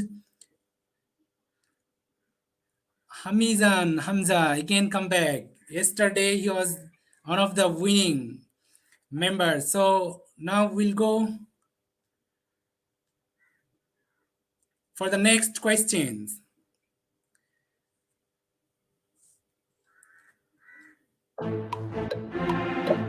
Who was the speaker on route to become a chartered engineer? See in just now. Who was the speaker on route to become a chartered engineer? Just now you heard. Be faster to answer it correctly. Be faster and click on the right answer. We got the answer from 79 participants. The correct answer, engineer Jimmy Pham Deng Fong. We have finished our questions. So let's see the podium. The third place goes to Shaista Parveen. Second position, Siokar Lok. And then champion for today goes to Hamizan Hamza. Again, he had secured his winning position. Congratulations, Hamizan Hamza and Siokar Lok and Shaista Parveen for a wonderful performance. What an amazing game. Please send your name and contact details to the email address shown on the screen, mardhyahmj@IEEE.org. Please send your name and details who got the first, second, and third positions on this amazing game. Don't forget to send your name and contact details at this email address.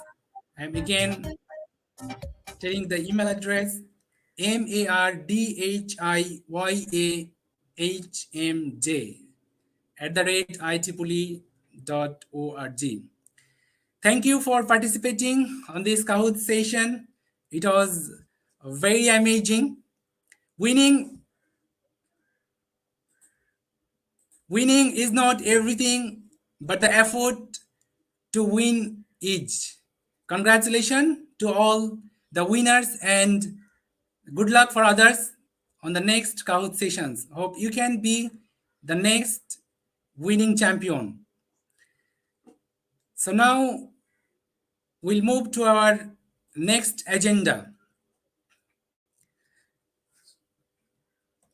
The Technopreneurship Forum, equip yourself with knowledge on being an entrepreneur in technology.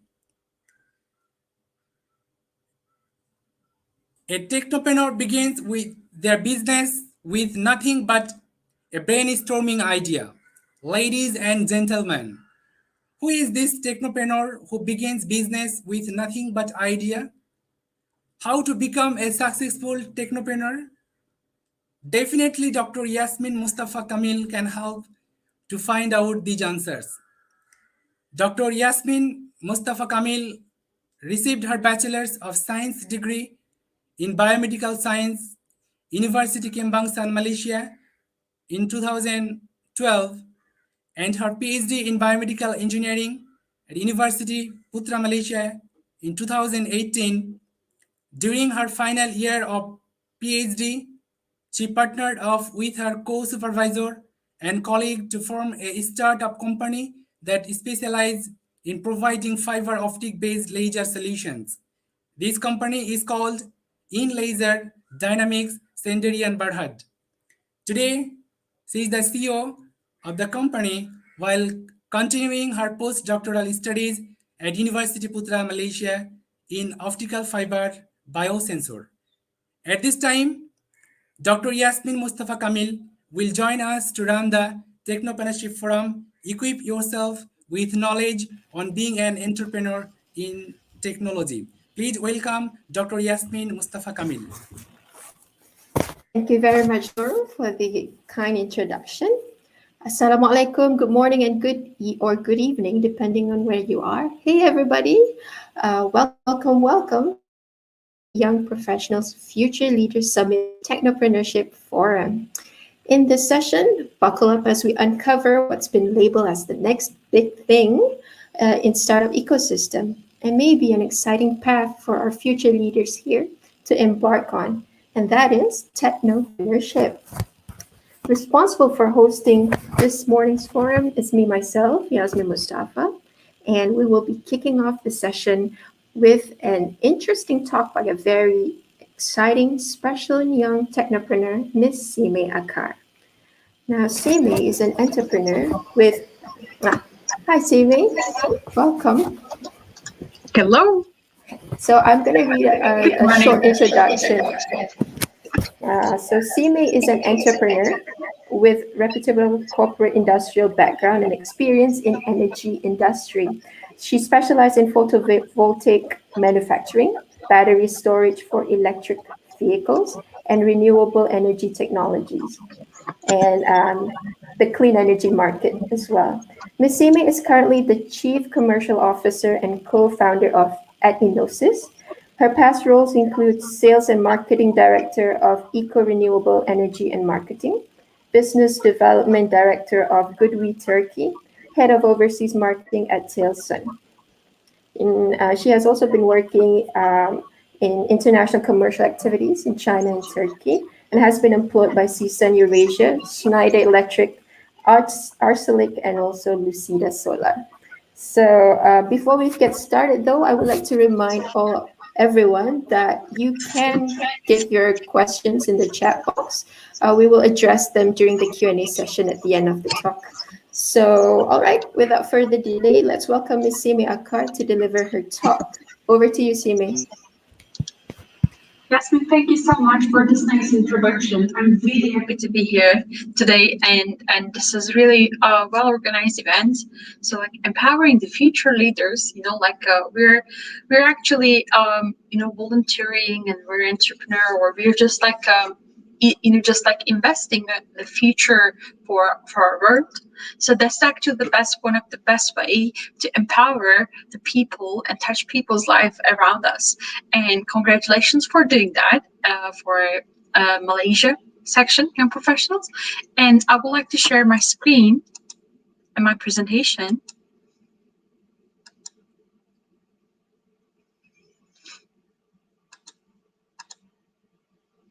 All right, okay.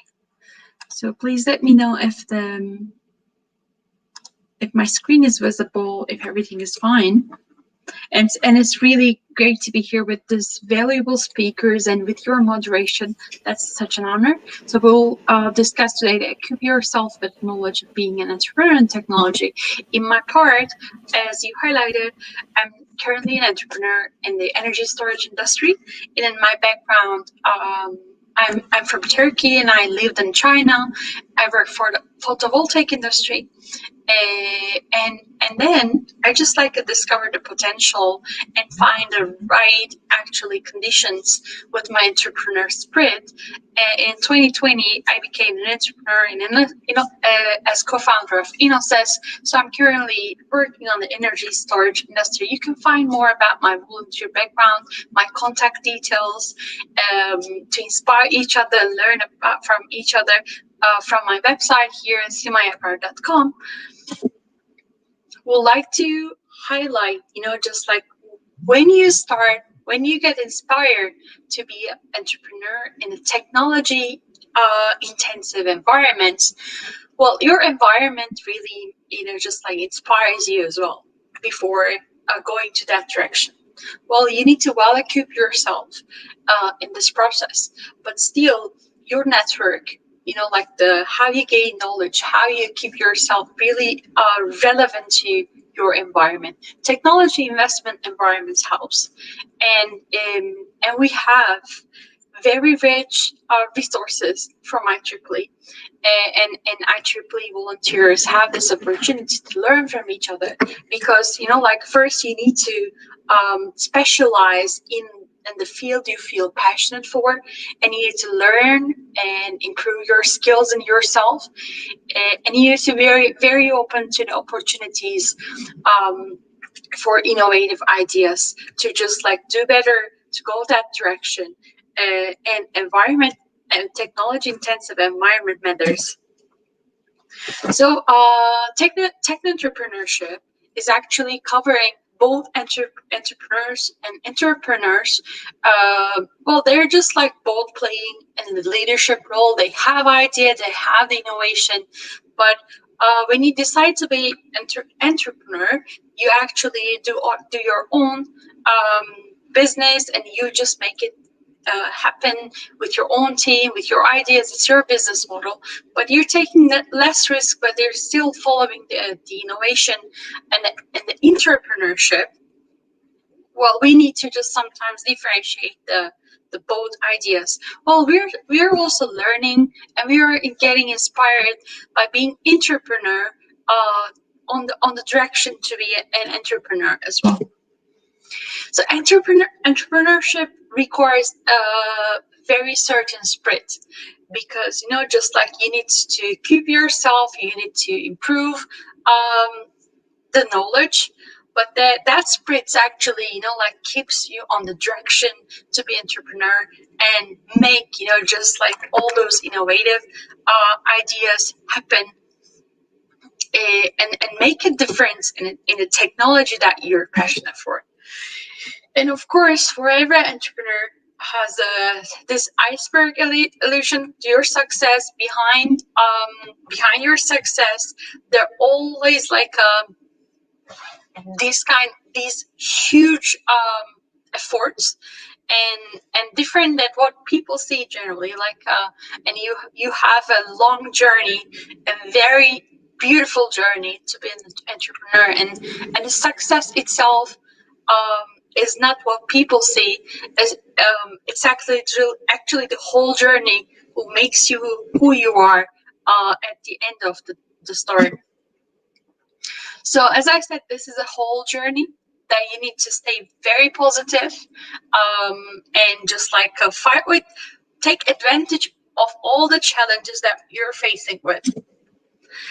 And it requires a clear sense of direction and vision, because your vision will change the whole journeys, and you need to see the future direction, and you need to be very dedicated for that. So first thing first, you need to find your own passion. So your technology, the technology you're dedicated for, because techno-entrepreneurship is not just an idea or just a business model. So you need to love the technology that you're developing and you're dedicated for, because there will be so many opportunities that you need to also see, and your passion will support, support you to change all the difficulties. Well, entrepreneurs are actually like they have the certain DNA to be successful in their business model and with their ideas. So which requires actually high extroversion. You can be introverted person, but your business model and your network, you need to be an extroverted person as well. And well, if you're going to the direction and following your dreams to be an entrepreneur, that already makes you an extroverted person. So network really matters. So like your ideas and your knowledge, how you gain from this network is important, but you need to be very connected to your network as well. And you need to be in high agreeableness for that direction. So like the connections will really help you to help risk-taking, to be a risk-taking executor, because just like even you're innovating an idea and technology, you're taking the risk to make your big dream happen. So that is a certain DNA as well. So like and your technology and your product idea or your business model idea itself is not enough. So like you really need to work You really need to gain the trust. You really need to gain the reputation, the good reputation in your network, and focus on your network. And you know, like, it's important to have the right team that you trust. This is a journey, so you will actually gain the honor at the end. So like, honesty will help. You know, your reputation will help to be a successful entrepreneur.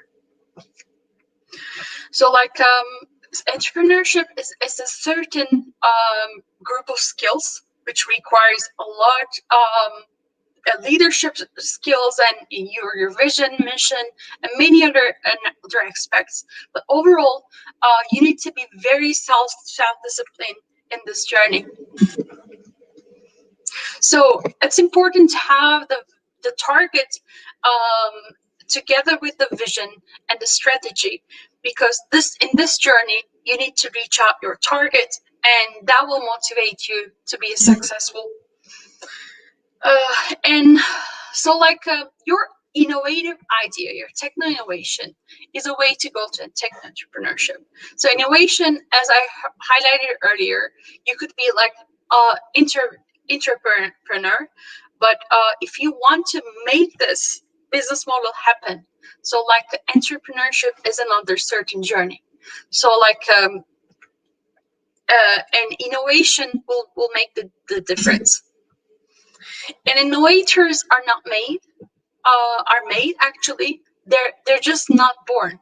So like, this is a huge discussion probably, but I always believe, you know, just like, you need to that's why this session, you know, very well named. You need to equip yourself for the technology, for, you know, just like your network, you know, to learn and get updates about the market conditions, how you will position yourself in this market, and your idea and innovation to be successful.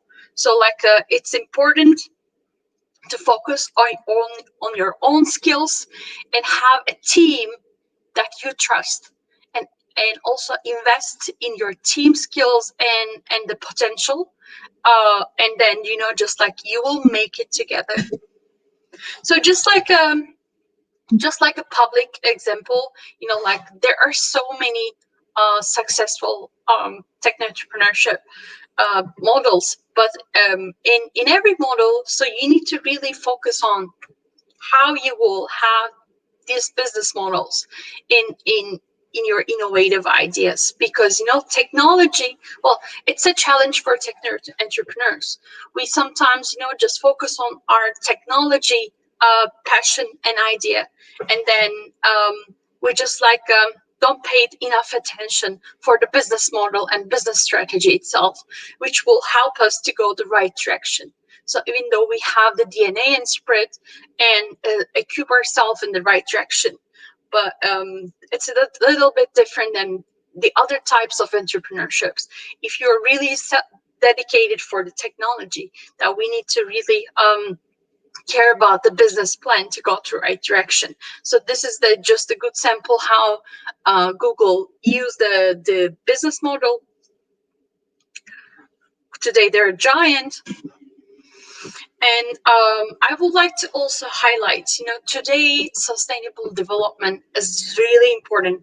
So like, there's so many opportunities in the sustainable development goals, and you know, like, when you focus on one of the goals and use this vision also for your business ideas to care the planet and partnership, peace, prosperity, and the people, and you know, just like relate with your technology idea and your future direction with one of the sustainable development goals, it will help to change the world in a positive direction, and it will also help your business model and technology to be placed in the right position in the market.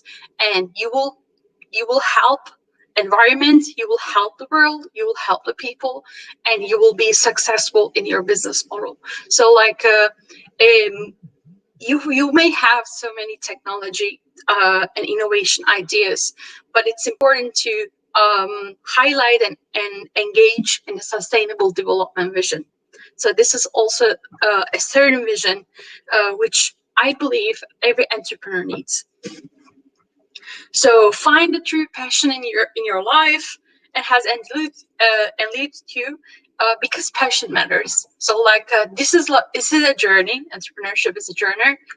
If you're already entrepreneur, you may have this passion to be more beneficial to world, to be more beneficial to people around you, and change the society, change the world, make the world better place, a greener place, more sustainable place, and help the other people to do the same thing in their environment.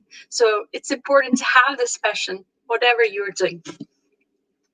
And don't forget, life begins at the end of your comfort zone. Of course, this is not my saying, but it's one of my favorite, because, you know, like, every opportunity when you go out of your comfort zone, you have a lot of growth opportunity. And then techno-entrepreneurship is this kind of journey. So you will go out of your comfort zone, not just once, many times. And you will enjoy, and you will actually change, and you will actually make the difference by these opportunities. And enjoy going out of your comfort zone, and life will begin from the first one, but life will be even better at every single time you need to go out of your comfort zone and again. So never give up, and keep your passion, and just let's make it happen together. So this is my website. You can reach me out from my contact details. You can get more information. So you know, like if you have the entrepreneur spirit, so probably you're the same, and you love inspiring people around you.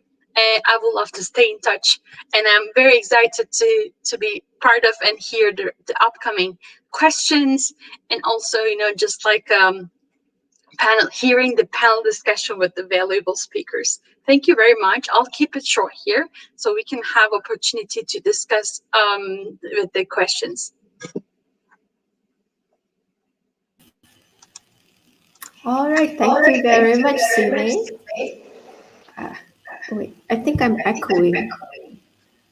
Shall I mute myself? Yeah. Okay. So thank you again, Sime, for the wonderful and inspiring talk. For those who came in zero about technopreneurship, I'm sure with Sime's delivery, it has helped you to get a grasp of how it is being a technopreneur. So we are taking questions now. If you have any questions, again, please type them in the chat box, and Sime will help answer them. Okay, while we're waiting for questions from the audience, I have one question here. So you mentioned just now that it is important to get yourself well equipped with knowledge, and and as a technologist, we are always too focused on the technology, but we may not be well versed in the business side of things. So when you started, how was it that you were able to equip yourself with such knowledge? That's a good point. Thank you so much, Yasmin. So like, well, for my story, and also probably the same with many technopreneur story, well, you have a certain idea and you have a certain technology in your experiences. So in my case, it was photovoltaics. But, you know, like there are actually, when you decide to be a technopreneur, you have the future direction of your experience. So it's important to be in that direction when you equip yourself. So you really need to understand your position there. Well, at least, you know, foresee your position in there. In my case, it was the energy storage, because energy storage was when I decided to be an entrepreneur. First, I found the right team who has the same passion with me that I could trust in this journey. So like, and my network helped me, you know, just like to understand and learn the future direction of my experience. So that was one of the motivation behind. So like, it's just like you see where this technology is going. You know, you can stay in your comfort zone being in the photovoltaics, which has also a lot of business model itself. But I decided to go to another technology, which is a huge support of the photovoltaics, but still, a lot of new opportunities, because I'm in lithium business, and which also targets the electric vehicles, which was completely new to me.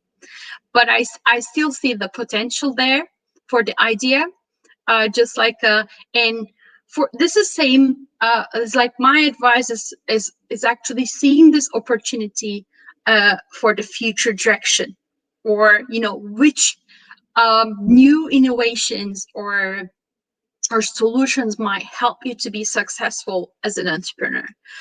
So this is another step to equip yourself.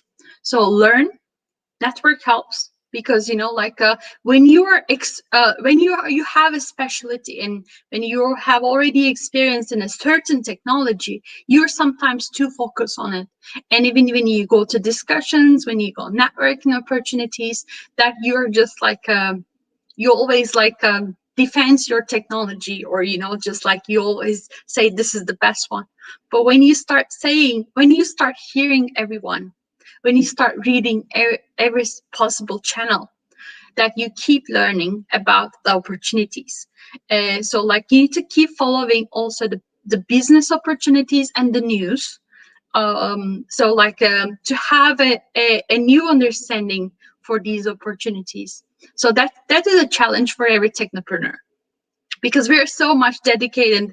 And even, when you decide to be an entrepreneur, you should still have a open, just senses for new improvements, because world is changing, and everything is changing very quick, and market dimensions, the new other technologies might also change your business model. So you need to be very dedicated in this journey to equip yourself. Yeah. Okay, that's true. I totally agree with you. Okay, so we're going to take another question here from Nadia. She's asking, what made you take that leap of faith into technopreneurship? Can I get the questions again? I had some problem. Yeah, I had an echo. Yeah. So I'll read it again. Nadia asked, what made you take the leap of faith into technopreneurship? Well, actually, that's as I just said, sometimes you get inspired from the environment, from one entrepreneur around you, hearing their story, just one single video. But being also in a technology-driven environment, inspires you a lot. So that was actually the reason in my story, and very similar in this story that I know from the other it's just hard to say that I'm a successful entrepreneur, because I'm in the part of the journey. That's also the thing, and learning is lifelong. So I have this passion. So whatever I achieve, I will be eager for the upcoming one. So to make the difference in just like in this journey. So that's also another reason. Every single entrepreneur who has the passion and right direction and vision I meet, I can see the same reasoning from them as well. So they have this technology driven inspiring environments, so they keep learning and changing. So when you have this, you can also learn it if you work in a startup, not just entrepreneur by yourself, or if you're in a large corporation or academia, that you have these kind of the people, the passionate people who has the similar DNA with you.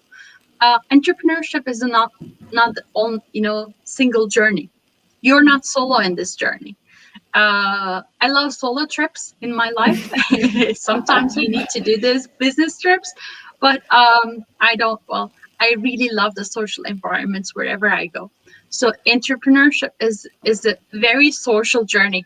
So you need to have your team players. When you have these signs around you, if you discover these people around you, your environments will give you a sign to go in this direction.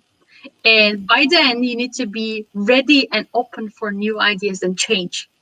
And then you will make it ready whenever it is. Oh yes, that's true. And sometimes it just creeps up on you. You didn't even see it coming, you know. So being well prepared and being in that right environment will always be an advantage. Okay, we'll take one more question here from Mr. Matthew Lim. He's asking about the correlation between a technopreneurship and a tech startup.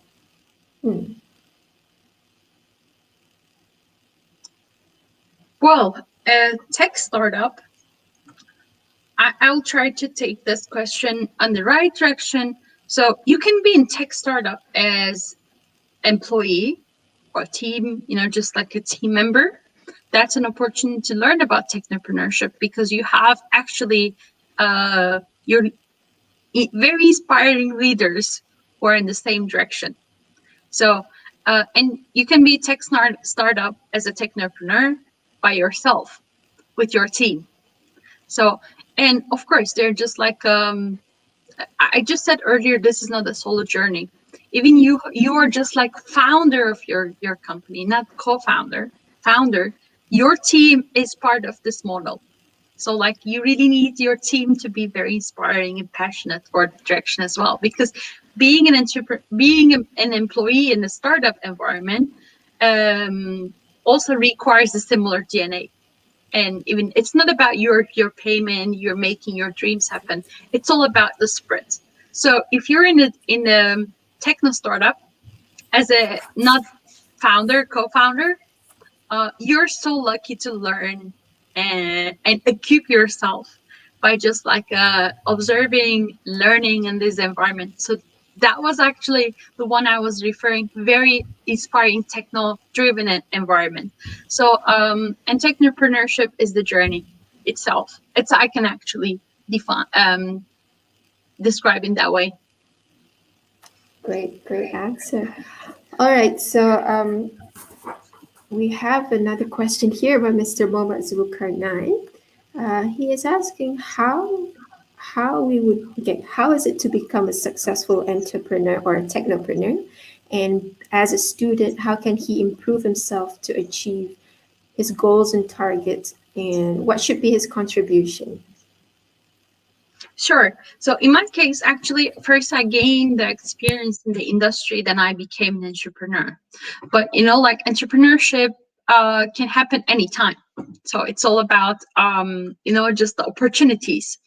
Well, for the students, if you're a student, if you have a technology-driven, inspiring innovation idea and all these certain skills, so like again, you need to learn as like you're in in that industry already, you know, like you just like place yourself, you know, like with all the knowledge and so on, just like maybe it's not it's just challenging, so you're also more open and eager to learn. And it's important, my suggestion for students who are willing to be entrepreneur immediately after graduation, not without an industry experience, it's important to follow, you know, just like the incubator opportunities and the competitions, pitch competitions, and you know, anything relevant to your idea. And by all these chance, you will also experience the spread of the entrepreneurship. And you will have the right models, role models, and mentors in this journey. So like, and in these kind of environments and competitions and similar opportunities will give you the same inspiration that you could gain. So like also the, you know, just like the entrepreneurs in my network who became successful right after graduation, in very last, I mean, from the very first day of their student years, but I mean, there's no just like limitations. You can even do this in the last years or last days, because it's all about how you equip yourself in that certain period. They were very dedicated to learn from these kind of environments, and they have been more than one competition, more than one, you know, just like events and these kind of initiatives to learn and grow, and they were grounded because you need to find for every single idea. I was referring to business model. Well, for every single technology driven idea, you really need to place yourself and your idea in the right position in the market. So you need to understand about the market itself. And the second thing, you need to make your business model self-sustainable. And you may need your also investor and supporters. So which can be an incubator center, which could be an investor or cooperation. So like these are all opportunities. So that's another challenge for technopreneurs.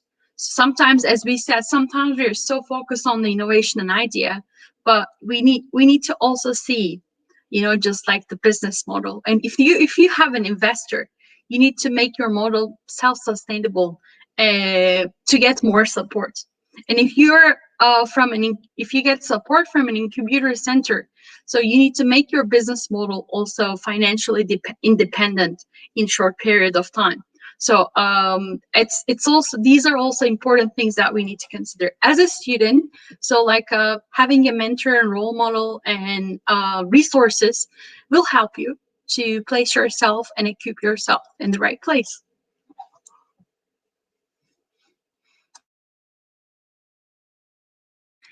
Sorry, muted. I was muted. I know. Okay, so yeah, that's a great answer, and I can totally vouch on that. I learned some skills from, and I got support from incubators as well, and during my journey.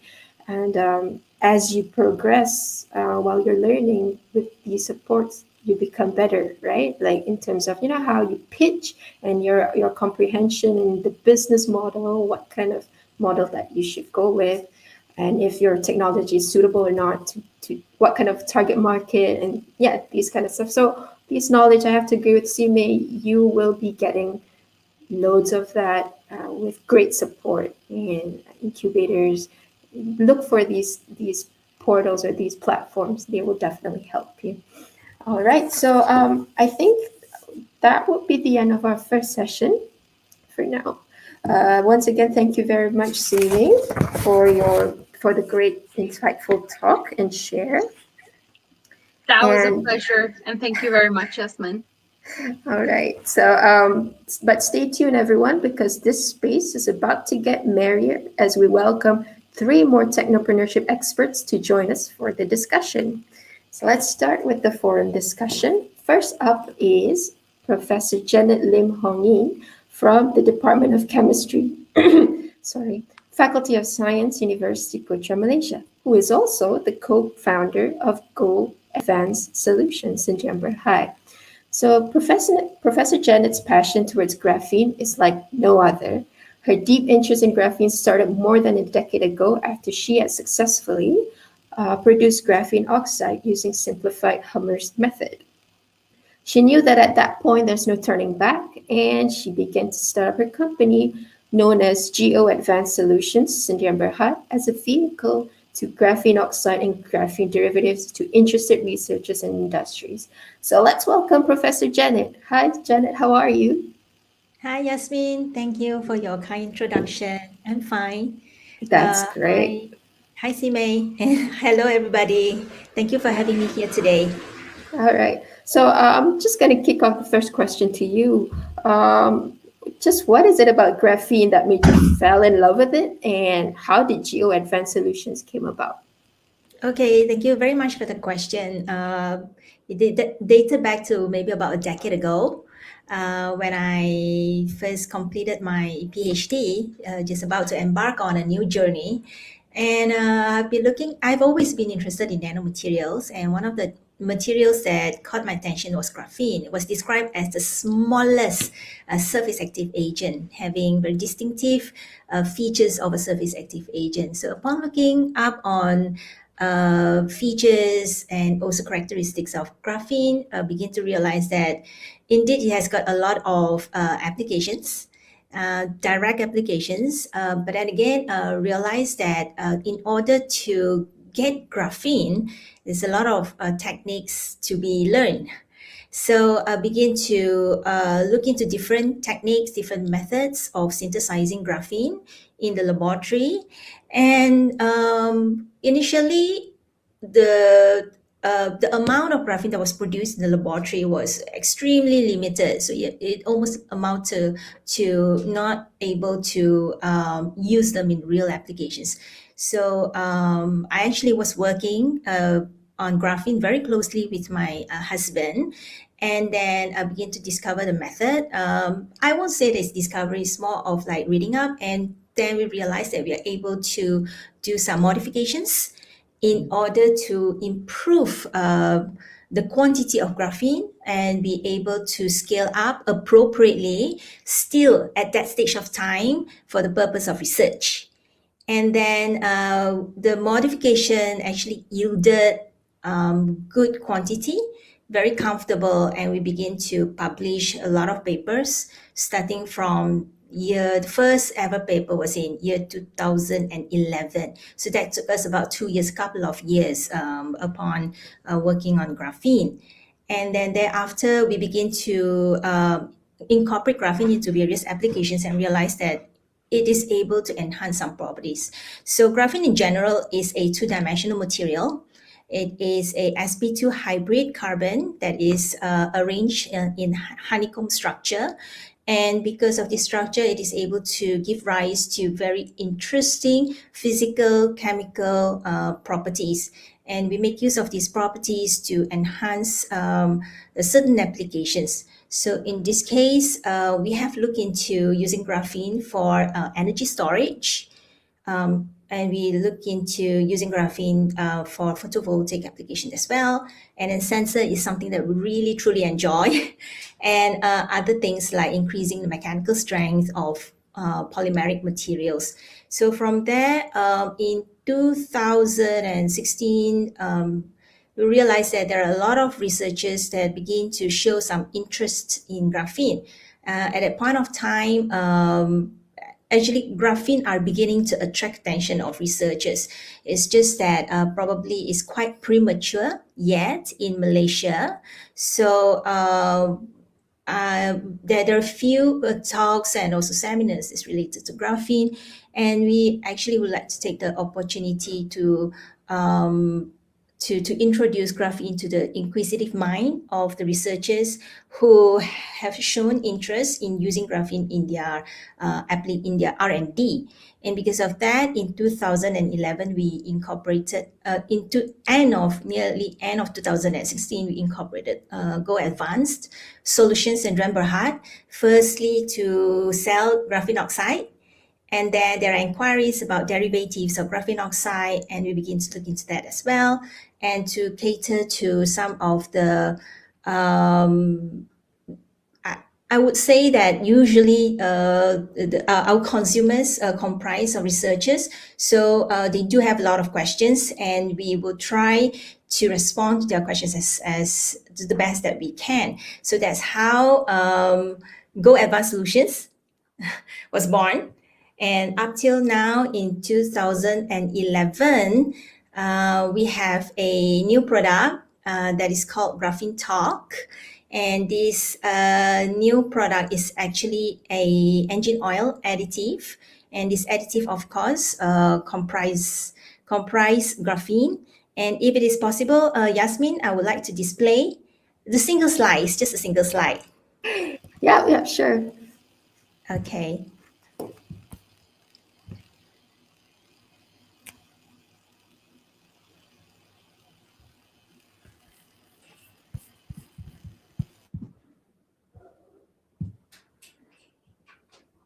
Okay, so I'm very proud to present to you Graphene Talk. So Graphene Talk is an engine oil additive comprising of active, and that is graphene. So the presence of graphene, because of its advantages and also ubiquitous characteristics, it is able to provide 50% more power to the engine of a car, and it is able to provide 2 times the wear protection. It is also able to reduce the the noise and also vibrations by 20%, and of course reduce toxic gas emission by 90%. And overall feeling is that when you add graphene talk into your engine, you will experience I would say definitely experience is quite guaranteed on my side and side of several other users as well, smoother drive. So this is the reason why we would like to introduce graphene talk, because we believe that with graphene as an additive, it is able to give all of these protections towards your car engine. And to get to know a little bit more about Graphene Talk, please visit our website. Please scan the QR code and follow us and like us on Facebook. Thank you very much. All right. Congratulations on the new product. Thank I will you. Now I'm excited to try Graphene Talk. Okay, so all right, so that's pretty interesting from Professor Janet. Now let's welcome our second guest. Our second guest knew from the start that business is something that he wanted to do. He's a self-made entrepreneur ever since his undergraduate days as an engineering student at University of Technology Malaysia. And because of this passion, he has set a mission for himself to help nurture more technopreneurs in Malaysia and connect them to a bigger global technopreneurship ecosystem. Today, he is doing just that as the first managing director of Vivanes Malaysia by creating more localized programs in Malaysia that can contribute to the growth of the country and, of course, the world. And the person I'm talking about is none other than Mr. Hakim Sahidi, managing director of Vivanes Malaysia. Let's welcome him to the floor. Mr. Hakim, how are you? Hi, Assalamualaikum warahmatullahi wabarakatuh. Hi, Jasmine. Thank you very much for the introduction. I'm fine here. Thank you very much for the invitation. Yeah. You're most welcome, and it's good to know that you're doing well. I'm just curious, what was the first product that you sold during your degree, and what got you to do it? Sorry? Because you mentioned that you were a self-made entrepreneur during your degree. So at that time, what was it that you sold? Yeah, actually, I started I can say that I started my entrepreneur since the kid as well, where actually I helped to sell the career path during my school days.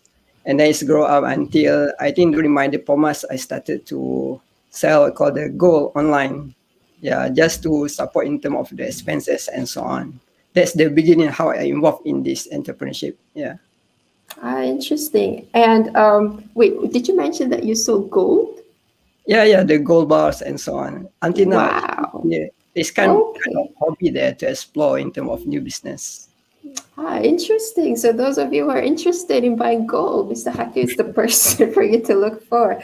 Okay. All right. So now you have set nurturing your own our own technopreneurs as something that you want to do in life. Why do you think technopreneurs are important, and how has Livenes helped our local technopreneurs so far? Okay, so thank you very much for the question, Dr. Yasmin.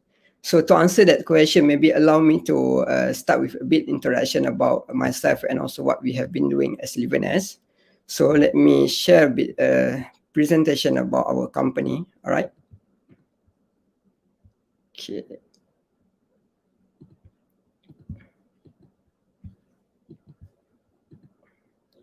Okay, can you see now? Yes, perfect. All right. So again, my name is Abdul Hakim bin Saidi. I actually graduated in the electronic system engineering from MGIT UTM. So I actually joined Livenes back in 2016 after I graduated from the university. And since May 2019, actually I was promoted to become the managing director. And in the same year as well, together with my other 3 friends, I actually co-founded a startup as well called Shaft Industries. So another company, Shaft Industries, is actually doing business we try to provide the innovative solutions in the energy management. So I think the same interest in the CMA part as well in terms of the energy.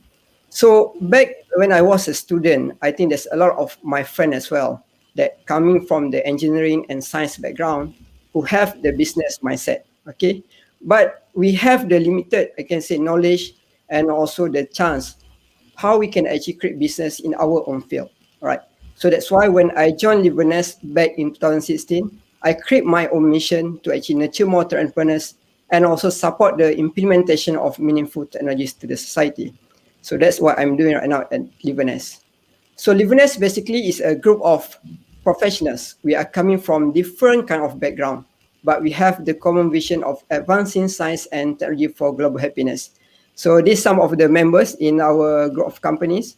So this is actually taken during our 70th anniversary party in Japan in 2019. So as a group, we are now the leading science-based communication company. We have subsidiaries not only in Malaysia, but also in Singapore, US, UK, and also Philippines. Most of the members of Livernes are PhD and also master holders. So that's why we kind of doing some of the R&D things in our business. We also have a group of companies comprised of research institute, venture capitals, manufacturers, and also some of the startup that we actually supporting them. All right. So what we do basically, as a science-based communicator, we create a project under these four main pillars. We would like to create an ecosystem where a person can be developed from the beginning into the education. So we want them to be interested with science first, science and technology, before they can go for the next part, either to become an innovator or either to become a entrepreneur. And then we provide them a path, a platform where they can actually explore what is existing in the industry through our human resource development. And of course, for those who are doing the research, innovation, we also prepare a platform for you to grow your research into the next stage. And last but not least, this is where under the frontier development, we are supporting the technopreneurs, where we create a platform to connect them with the right partners and support them accordingly. So just to share with you how we actually develop and also support the technopreneurs. So in this Tech Planter ecosystem, we would like to bring the right partners who can actually give a support to those enthusiastic technopreneurs for them to solve the global issues. So we have the partners coming from the industries, especially from the Japan, who have the financial and also the business know-how. And we work together with the government agencies, incubators, that we believe that most of the technologies coming from there. And last but not least, especially for the deep tech startup, they have kind of problem in terms of prototyping. So we bring the makers community as well to support them to implement the solutions. So not only that, we also provide some funding support through our group of companies and also the partners that we are working together. So some of the notable startups that we already invested in as a group, such as Aerodyne, called Nomatech, and so on. So these some of the activities that we do in Livernes. But as a science-based communicator, what we do, we bridge the knowledge, we bridge the issues, technology for us to create a better world. So that's a big introduction about Livernes. And as you mentioned, how we actually Livernes supporting the ecosystem, especially for the technopreneurs. So in this Tech Planter program, we actually accept the application from ideation until the Series A or Series B. So based on your stages, we try to understand and we try to come out with the appropriate support for you to go for the next stage. All right. So if you are researchers, you are not into the commercialization yet. So this is where you can share about your passionate story about your research. And then we try to bridge you with the right partners for you to go to the next level. All right. So I think that's a bit about what we are doing in terms of supporting the technopreneurs, not only in here, Malaysia, but also in other countries as well. Thank you. Wow, I have to say the efforts by Livernes is just amazing. So if you remember the part where Sime and I were discussing, or we're answering a question by one of the students on how to get yourself fully equipped, Livernes, people like Livernes, organizations like Livernes is the way to go. Is where is where you go and where you get all the information and knowledge from. So, okay, thank you very much, Mr. Hakim. Now we would like to, hold on. So, okay, so one of the technology that is trending nowadays is big data analytics, right? Almost every important decision is being made based on big data. So, and the next speaker that I would like to invite is the co-founder of a startup that coins on just that. And he is Dr. Afnizan Faisal Abdullah, CEO and co-founder of Synapse Innovations in Berhad, which is a Malaysia leading company that provides AI, big data analytics, and cloud computing solutions for the manufacturing, healthcare, and agriculture sectors. And while running his business, he is also a senior lecturer at University Technology Malaysia. He believes that developing talents with adequate skills and technical know-how is always the key to uplifting the national economy. So let's welcome Dr. Afnizan Faisal. Hi, Af, how are you? Hi, Alhamdulillah. Thank you, Dr. Yasmin, for the generous introductions. All the fellow speakers and fellow panelists, especially Ms. May, Prof. Janet, and also Mr. Hakim. And I'm really proud to be here. It's an honor for me to be here. And it's also an honor for me to start with Happy Father's Day today. For those who have been called as Daddy outside there, including myself. So, thank you very much. All right.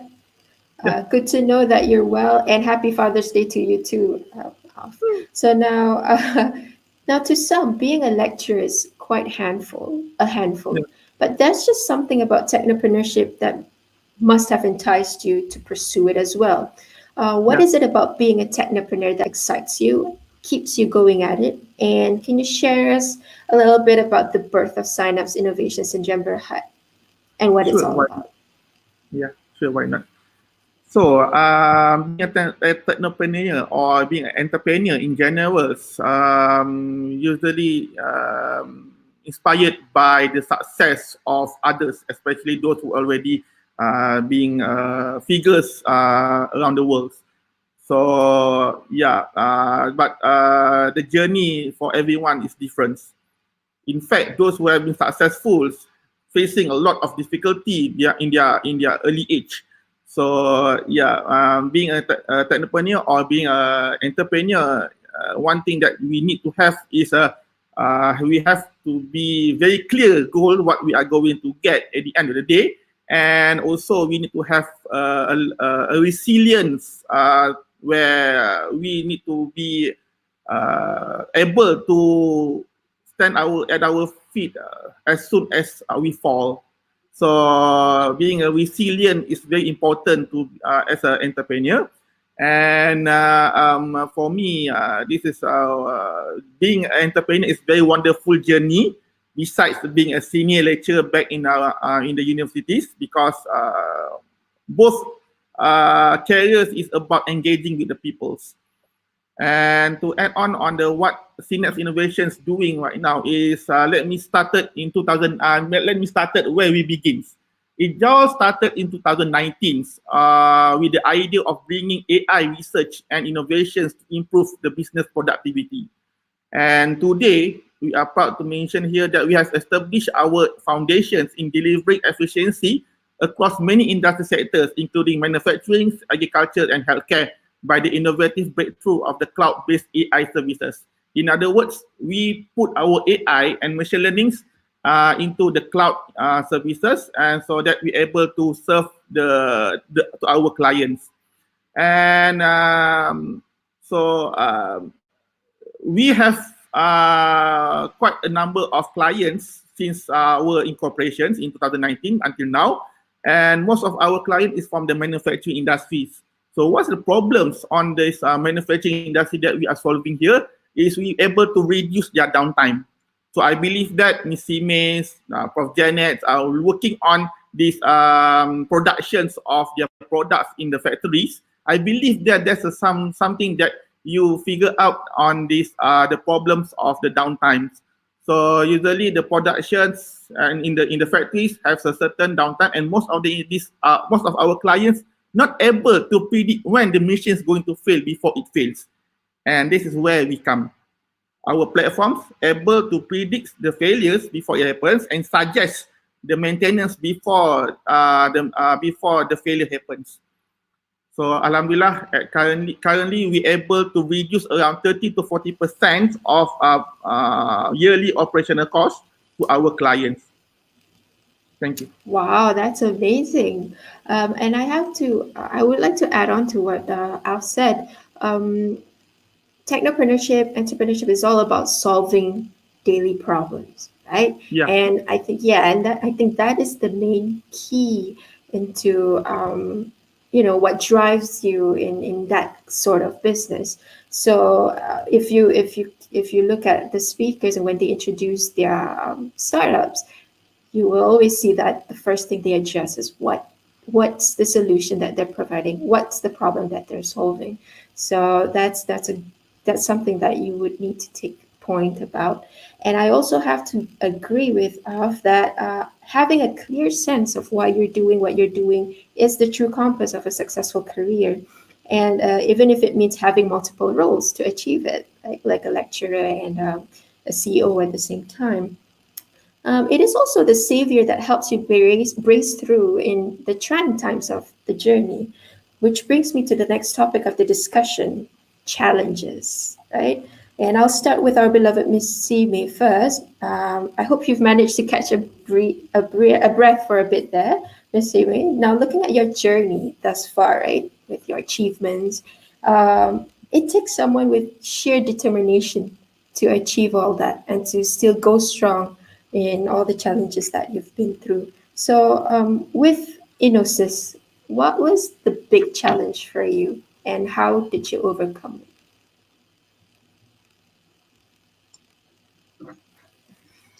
Thank you so much for that. Well, actually, but in this journey, the challenge for Innosis is actually the market positioning.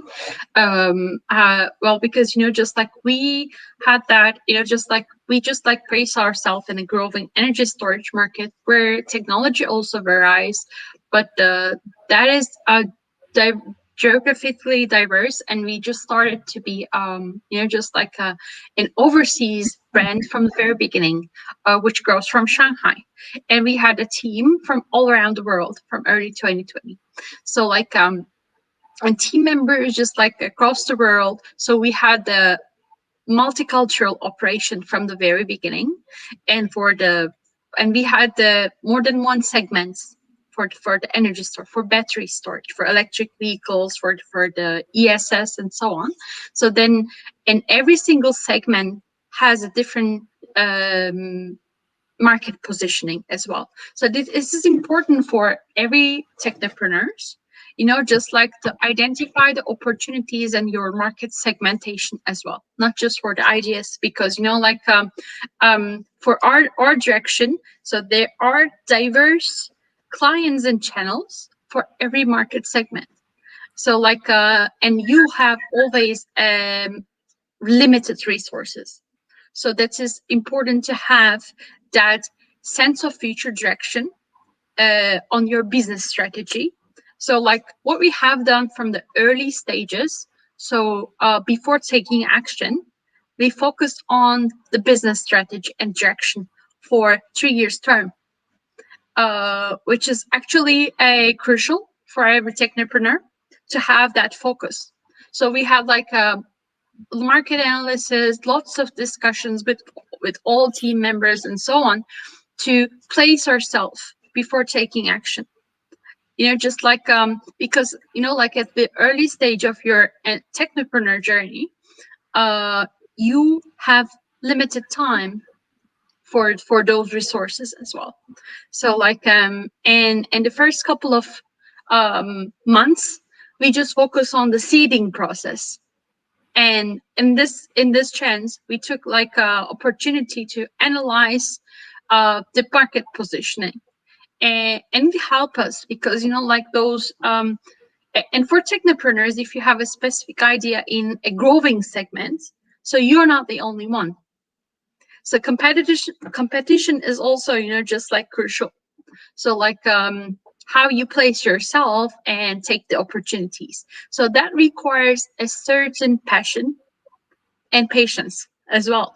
So at the early stage of these ideas, we need to be patient and take our time, focus, digest all this information before taking action. I think this is a challenge, but more than challenge, it's an opportunity if you take the right actions in this period with your team, all your team. Okay. Has your passion towards technopreneurship ever wavered? Like, have you at one point in life think, this is it, this is my time to quit, you know? Just like it has, I cannot say that we haven't faced any challenge at all. Like we're just like, because this is journey, like maybe our team and I, we were very open to discuss about challenges at the very early stage. Not like we were very open. Like we were just like very self-caring team. Like whenever we had the challenges, we were directly sharing and discussing to empower ourselves. So and that really helped. So that's why probably the passion never lowered, because when you feel down or when you see the challenge, and if you find a team support, like a very open team discussion, of course, at the execution level, or just like core team members, you find the solutions together, so you don't feel alone. So that's why it's important to have the right team. And of course, when you manage a team, you don't share the challenges directly with all your team members, but we were in our leadership and all the core team members, like that's why we at the stage of the business strategy, so we were very straightforward for that value of the team. So like openness, and just like you don't really feel down when you're able to share. Yes. Yeah, I have to agree. Transparency among members is important, right? Like, so that you know that you're not alone, and we have more than just one brain to think of the solution. So, Transparency matters. Yeah, exactly. Okay, so one of the challenges in technopreneurship, I believe, would be that the technology that we have sometimes can be ahead of time, right? Maybe the market is not ready for it, but we researchers, technologists are all pumped about it, like, hey, this is a thing, but not the whole world may not be convinced about it. So Dr. Afniza and Faisal, AI, big data analytics, cloud computing, they all sound futuristic and virtual. I know it's trending at the moment, but at the very beginning, before it boomed, like how was it difficult to get others hyped about them? And what was your strategy to convince other people that, yeah, they need big data analytics? Okay, thank you for that questions. Let us start with our failure back then in 2015, 2014, when we tried to approach our clients with our so-called AI, big data, data science, those jargonic terms to our clients. And you know what? All the clients turn off. They just don't want to. We don't see anything awesome on that. They have just pull off the plug and don't have some interest to get in touch with us at all. And from then we realized that one thing that we need to emphasize here is not the technology. It's about the value that we are going to give to them. That is all that matters.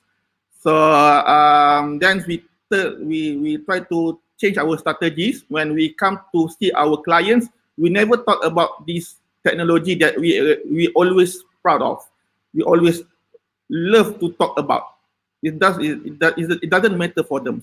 And from there we realized that the response is turns out to be positive, and we comes as how we able to solve their problems. That's the value that we come in.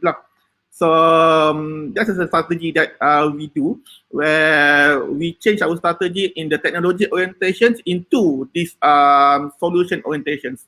And from there, we able to find out that what we have back then is we able to capture the markets itself, and as well as we able to find out that the client that we seek for, to talk with is more likely to hear about what we able to help them, especially for solving their problems. So from there, we get our first clients. We are really happy. And then from there, we try to build up our teams. And from there, we grow from 2 staff. And alhamdulillah, up to today, we have 12 staff already. So that's how we capture the markets, and we able to deliver our product and services to the clients. Right. So finding a common ground with our customers and tackling it from their point of view is definitely key to getting them to, be interested in our technology. I have to agree with you on that. And great strategy indeed. It not only works in marketing and everything else that you want other people to be convinced about. So I will have to, and it's great that you swapped hats in terms of, instead of thinking as a technologist, how would people want to accept this technology? And speaking of switching hats, right? When it comes to being a lecturer and a technopreneur at the same time, more often than not, like I said, you have to swap hats. You have to think about it as a technopreneur point of view, and then a lecturer point of view, and it can be rewarding, but at times, to a certain extent, it can be exhausting and confusing as well. So, Professor Janet, what motivates you to be both at the same time, and has it been challenging so far? Thank you, Yasmin, for the question. Yes, it has been very challenging. Never once has it not been challenging ever since I signed up for this. It's like having 2 jobs at the same time, and then you have to fulfill 2 different things at the same time. But I'm also blessed in a way that what I've learned being academic, I'm actually not alone. This is not a individual journey. This is more like a journey that I'm supported by a lot of people, a lot of groups in the university. So when I first started, I was given a grant, and that was the grant that began to open my eyes into looking into incorporating the company. So a lot of times we go in as such, meaning that we thought that we have a product, but then as time evolves, we begin to realize that that's not the actual product. It didn't turn out to be the product that we want. So we have to switch as quickly as possible. Sometimes it's not fast enough, and therefore there are a lot of hiccups along the way. But because of the mentors, because of the advisors that we have, they try to steer us towards the right direction. So the mentors from the universities, for example, INOHA, which is under Putra Science Park, play a very important role. They organize workshops, they have seminars, they have talks, and to the best that I can, I try to attend. But sometimes because of my job, my original job as a professor, as a lecturer at the university, I have several other key performance index to fulfill. And there's one time where I have to do a lot of catching up. And then there's a lot of times where there are a lot of jargons when it comes to commercialization that I do not understand at all. This may be something that is very common to the people in the industry, but it is not common to me at all. So probably this is something that a lot of entrepreneurs face at the initial stage. But then when with the mentors and also the advisors begin to realize that we can actually make use of what we know in the academic industry and try to apply in the commercial sector. So I also realized that being technically strong is important, all right? But then again, if you're talking to people in industry, sometimes it can cause boredom because they're not used to this kind of jargons that we normally use in the industry. And therefore, I sometimes have to switch myself and try to explain in a manner that is understandable by the other party as well. And sometimes I feel that am not able to explain in fullest what is it exactly all about. But then again, this is definitely a learning curve for me. And I believe that we have to adapt accordingly, and that is extremely important. Talk about other challenges such as the high turnover of the company, maybe because that it is still very small, it is not competitive at the moment, and therefore you have to expect that.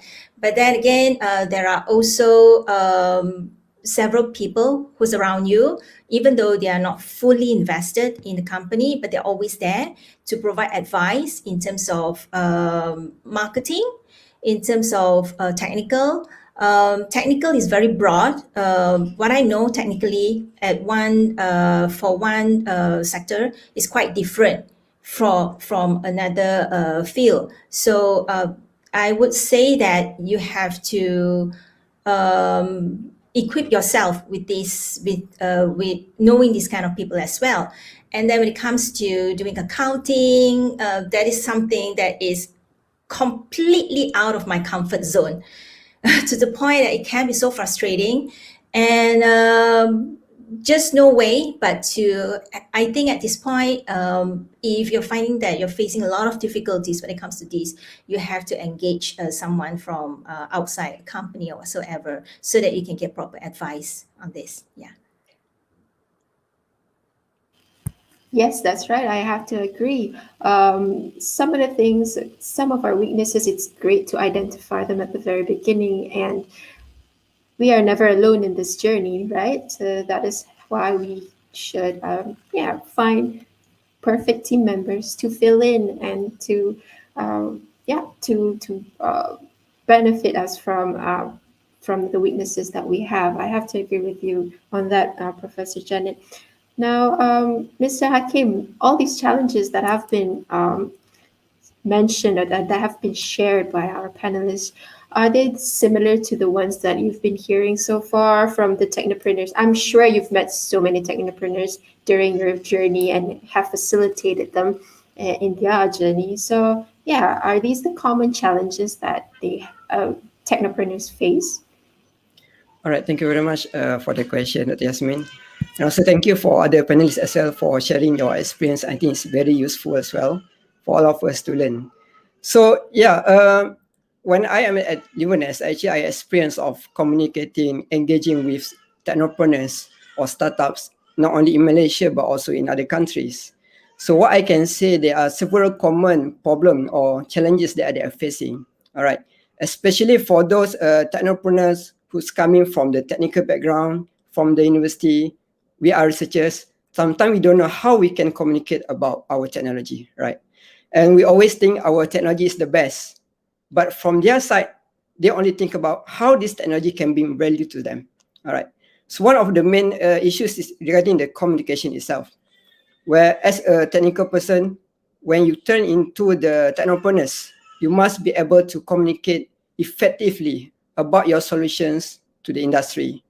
So in Tech Planter, for example, before the demo day, we actually have a mentoring session.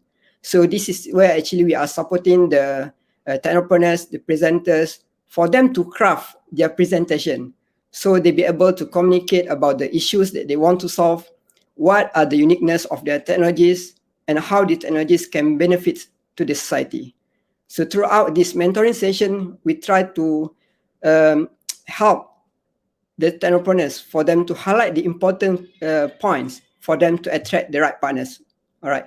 So another problems I think for all the technopreneurs have is to get the business, the seed funding, for example. Of course, especially for the deep tech startup, this one of the most critical thing. Especially you want to develop further your research into something that more valuable for the industry. So through Tech Planter also we're able to connect them with the right funding partners. So that's why also for the business we set up our VCs the retail holdings, the business capital, because we see that technopreneurs, they have a good technology, they have the good deep issues that they want to solve, but they need support in terms of funding for them to go further. So we believe we need to support this deep tech ecosystem so we can deliver more meaningful technologies to the society. All right. And of course, for some of the founders, right, you might not have the business know-how in the beginning. All right. So you don't know the market, what it look like, how your product can fit into the market. So that's why also we bring the corporate partners who might be 100 of years experience in that industry. They would like to find also a collaborators for them to expand to new business. So this is a great chance for us to bridge between the startups and also the corporate partners so they can actually work together to solve the bigger issues in the market. All right. So that's some of the challenges that we can see from the participation of technopreneurs, startups, researchers in our ecosystem. And as mentioned, as a science bridge communicator, we try to understand what the startups would like to offer, and we also try to understand what the industry is about, and we try to bridge this together and provide the solutions. All right, so that's where actually we coming as science-based communicator to help the technopreneurs, and those some of the challenges. Amazing. Leonidas is like that one missing jigsaw puzzle that you need to bridge between technologists and the market and the business side of technopreneurship. Of course, it's not everyone that we can help. Yeah, we try our best based on our capacity, what we have, and we try to support as possible. Yeah, that is definitely a great initiative from Leonidas, I will have to say. And listening to these challenges, right? It's a safe bet to say that you need a lot of heart, guts, and of course purpose in order to take on this journey of technopreneurship.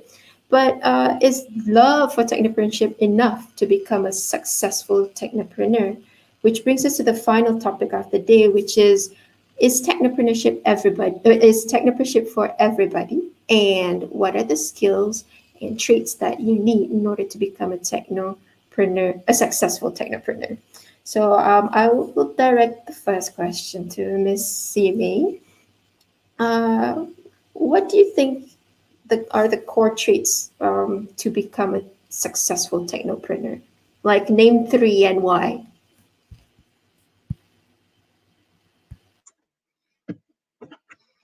Well, to be successful as technopreneur, I believe, like the first thing, as I probably highlighted earlier, just like having a strategic direction at the early stage.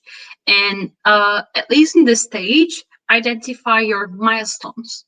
When you reach those milestones, that you can actually consider yourself on the way to be successful.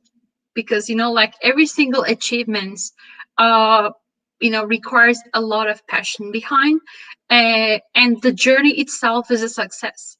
So and you can actually measure your success with your milestones, and you can have your metrics, your own metrics, just evaluate your process.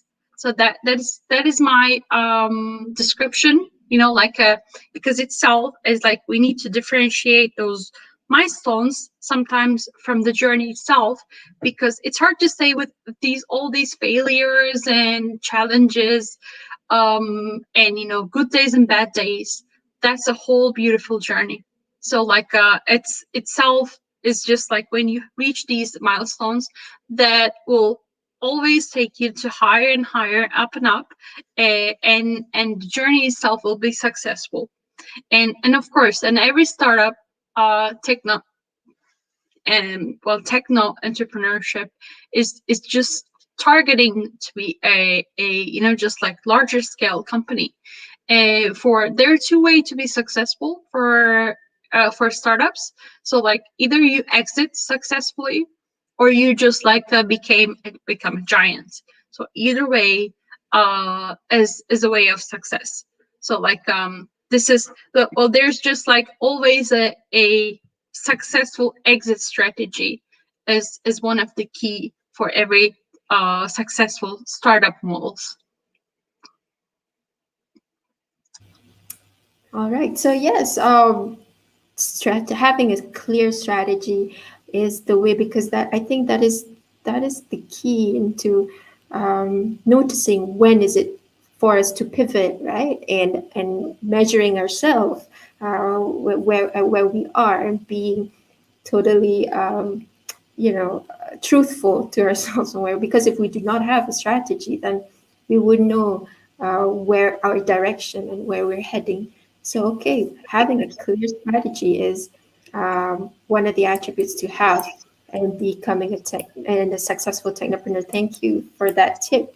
How about Professor Janet? What do you think are the important traits to have in becoming a successful technopreneur?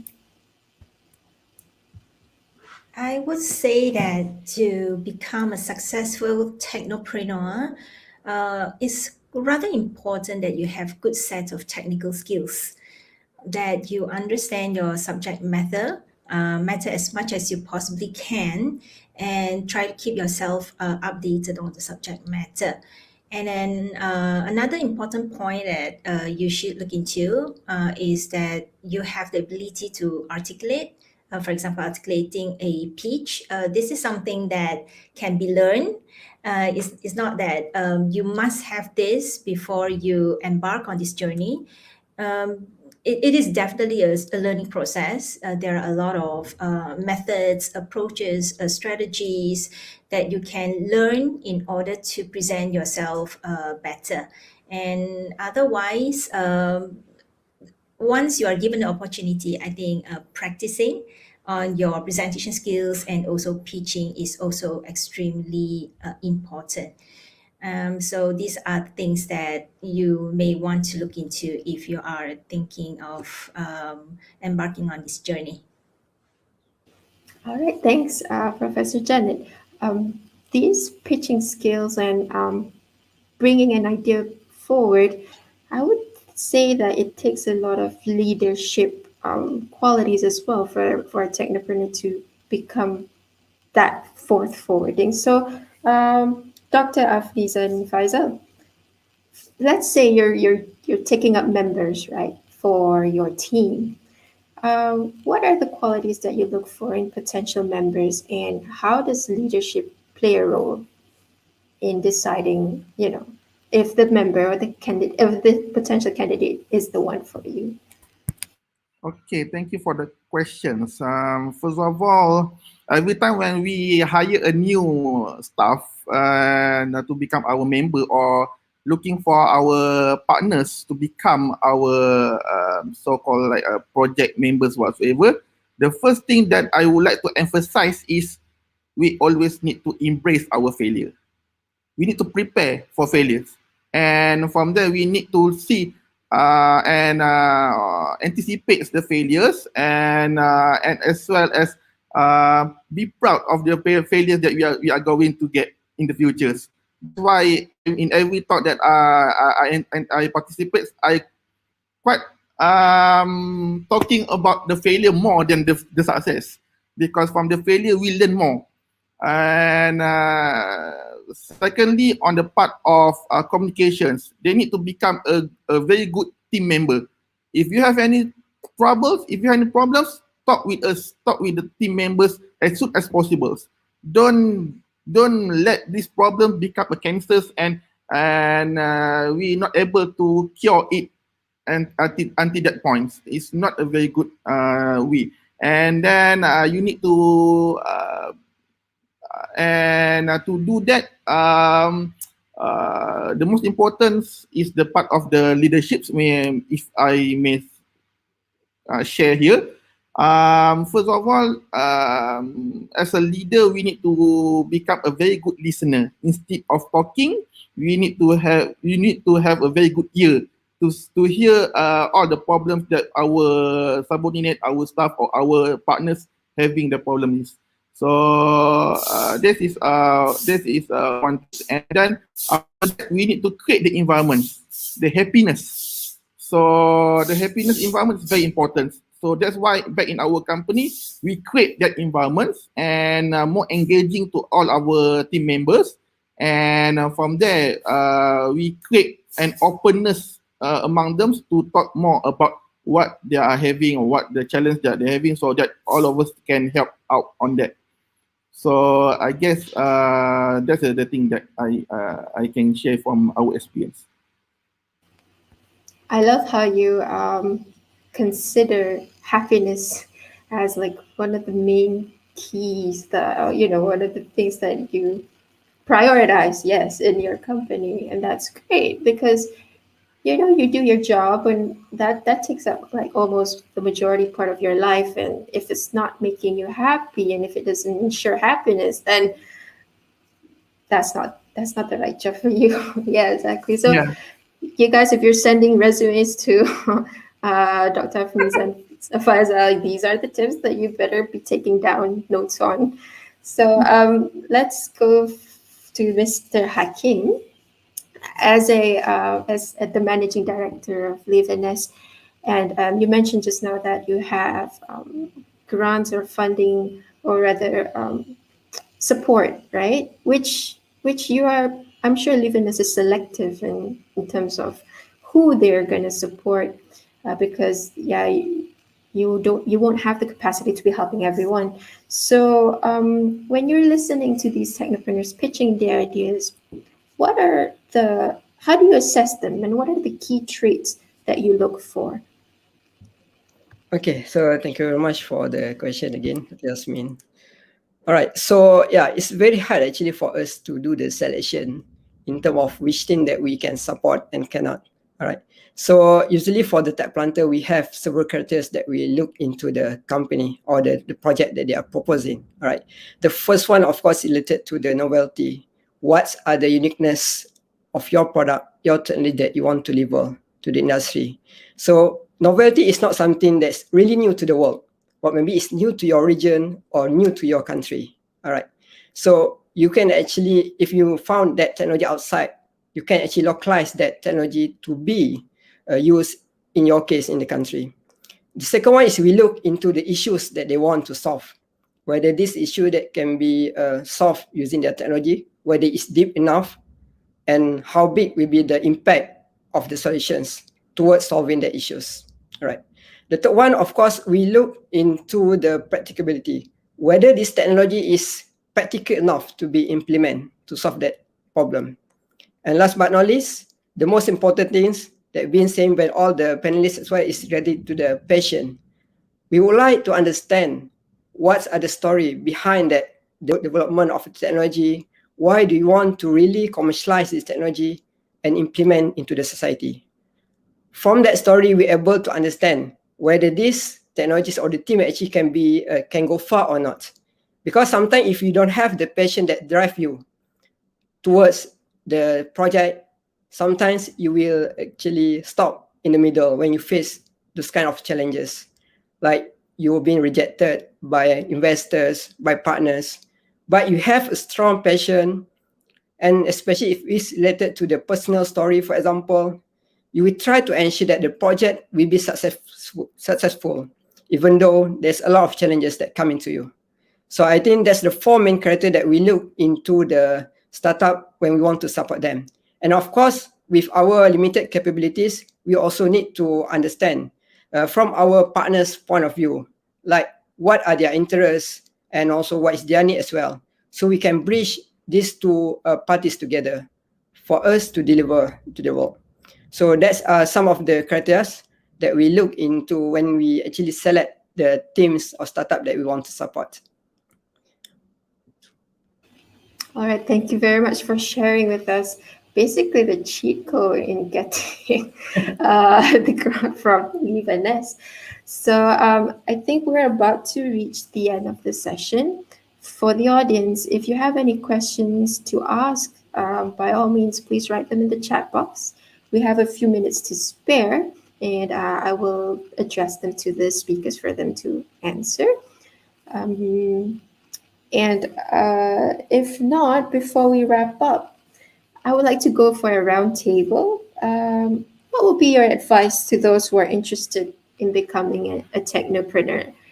Because most of the audience today are students and young professionals who are just seeking on, what to embark on next. So let's start with, let's start with Miss Sime first. What would be your advice? I'll keep it simple. Discover your own potential, like how much you want to make this one happen, and then focus on how you can just like improve your skills, and be flexible for in this journey, and patient. All right, thank you very much, Ms. Simi. Let's go to Dr. Afnizam Faisal.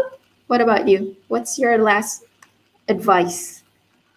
My last advice, okay, that's a great.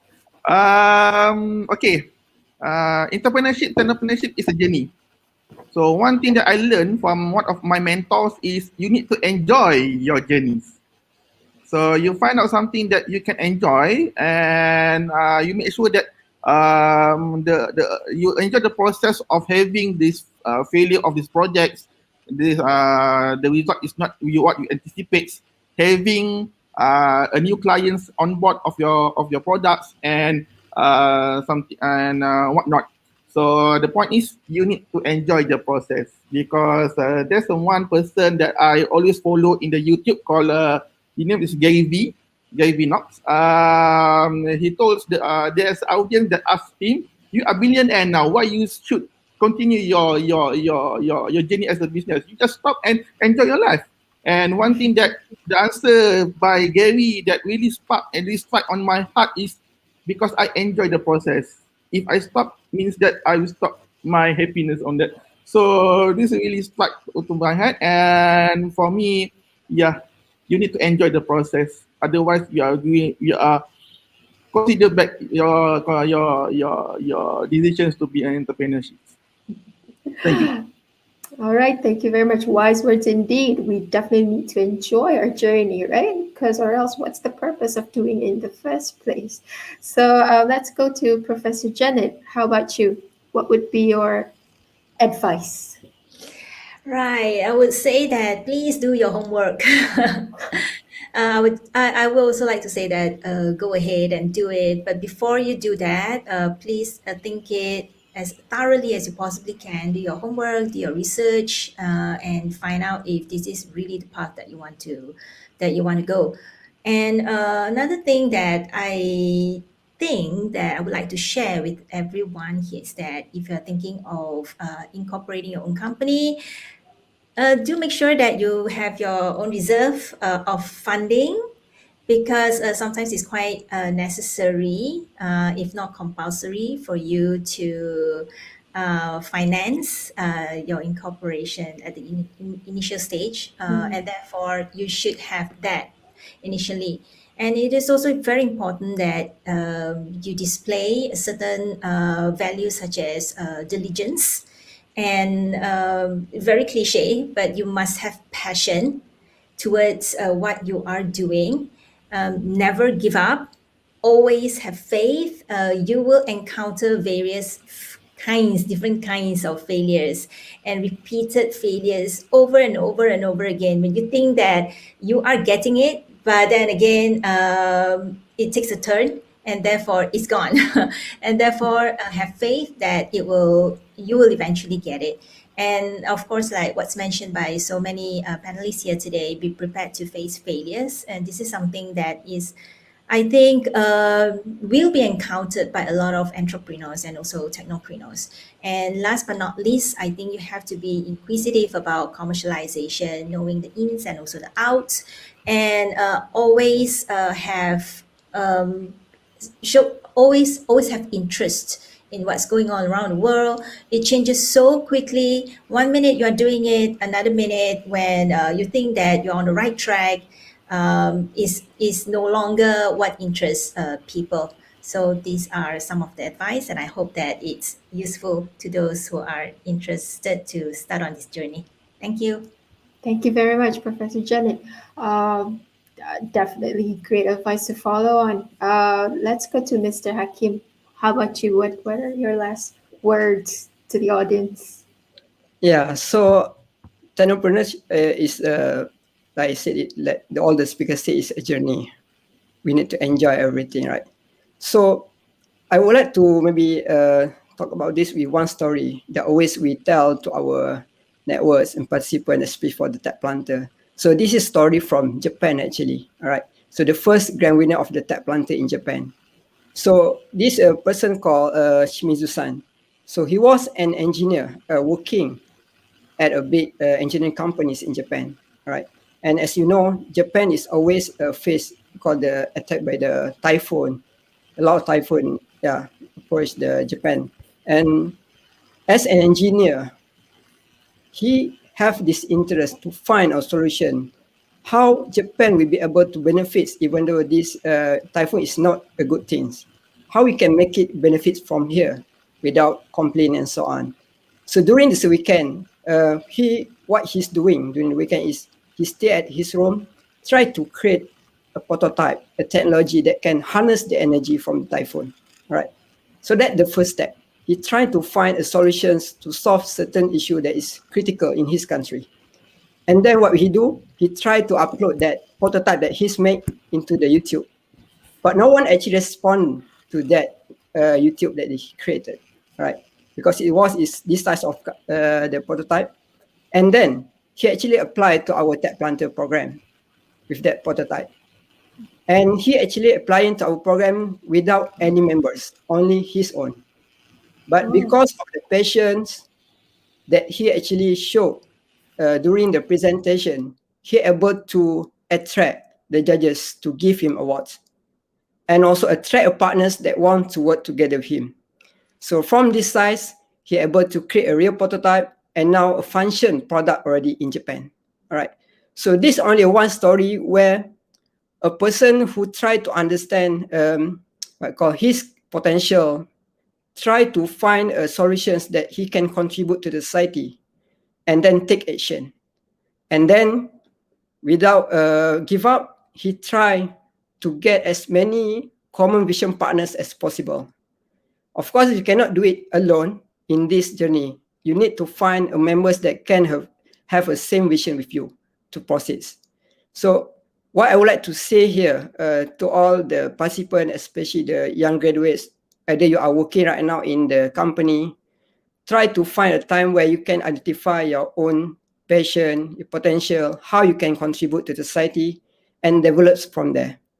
After that, communicate about your passion to all the people, even to your parents, your friends, and you get a feedback from there. Try to take it as a call positive feedback for you to improve your solutions, for example, and try to make it better. And I believe by doing this, you will reach to the new stage, a new level from where you're beginning. So I think that will be the advice I would like to say. Just go with it.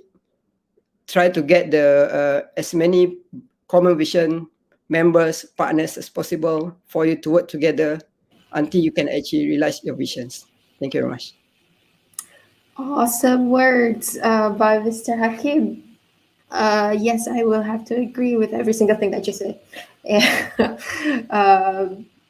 It's just amazing to have you, all of you here today, and very inspiring. However, we have actually one question from the audience. I'll shall read it out. It says, for new technopreneurs who is not incorporated yet and still in developing products or prototype, what will be the early steps to take in order to identify our market potential and how to commercialize it? So I will direct this question to, let's see, Dr. Alf. Okay, thank you for the question. I really love to answer these questions. I believe that this question will be clouding to most of the participants here. Okay, first of all, you don't have to incorporate your company if you don't have client yet. This is my first-hand experience that I can share with you. Please make sure that your product or your services has someone that ready to buy or try to purchase that product. For example, we have Mr. Hakim here. He sold curry puff in his early years. If no one try to buy this curry puff, that means something wrong with that curry puff, and you need to improve your curry puff in such a way lah. So for me, my advice here is you need to identify your market first and make sure that there's a client that ready to have that product or services. And then after that, if you have a very steady financial statement, financial income, your cash flow is very nice, you have more clients to come in, then you are able to think about incorporating your project into business. Because as mentioned in this group, in these panels, it's a journey and we need to do it strategically. And this is my advice from the failure that we get from the previous year. Yeah, and I guess that most of the startups, most of them are failed because they produce the product first without addressing the market. So learn that in the to know your market first. Thank you. All right, thank you very much, Dr. Af. Yeah, I think that definitely answered the question. If you do not have clients yet or potential clients, rather, then yeah, I guess you should look into it further and see what you can tweak before incorporating the company. So I think we have reached to the end of our forum. And I would like to thank our inspiring panelists for your time to share your experience and knowledge. Thank you very, very much for being here and for accepting our invitation. Thank you as well to the audience for being so great and for listening. There's definitely a lot to take from what our technopreneurship experts have shared, and I hope that the audience find it beneficial and enjoyed it as much as I did. So thank you once again to the speakers, audience, and organizers. Till next time, stay safe, everyone, and have a great Sunday ahead. Thank you very much, everyone. Thank you, everyone. Thank you very much. Thank you, Dr. Yasmin Mustafa Kamil, Professor Dr. Janet Lim, Dr. Afni Jan Faisal Abdullah, Sime Akhtar, and Abdullah Hakim Shahidi for sharing precious knowledge and expertise in the Technopreneurship Forum. Equip yourself with knowledge on being an entrepreneur in technology. We hope that this session will inspire many out there to be a successful technopreneur. Ladies and gentlemen, kindly mark your attendance for e-certificate and fill up the feedback form, which has already provided in YouTube chat box and Facebook comment sections. Ladies and gentlemen, Bhim Iskule said, good is good when better is expected. Do you want another chance to be the winner in Kahoot session? Let's go for another Kahoot game. Please join at kahoot.it and secure your winning positions.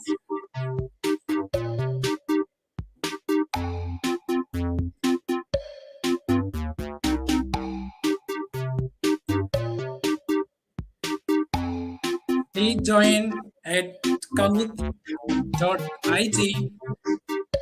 This is the last Kahoot session. This may be the right opportunity for you to secure your winning positions.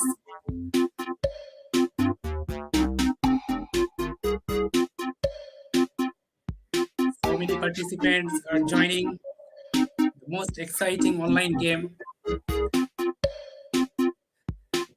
We have some familiar participants.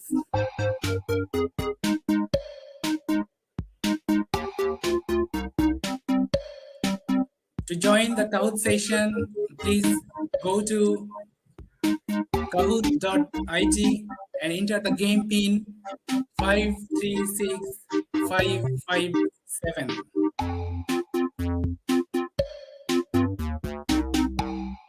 To join the session, please visit www.kahoot.it and enter the game pin 536557.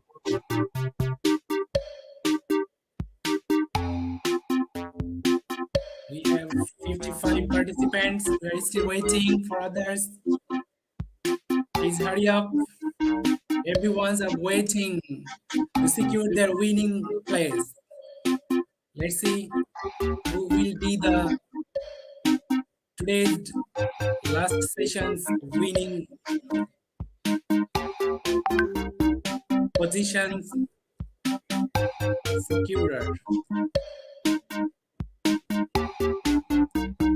To join us, please visit www.kahoot.it and put the game pin 536557. We'll start our Kahoot session shortly. We are still waiting.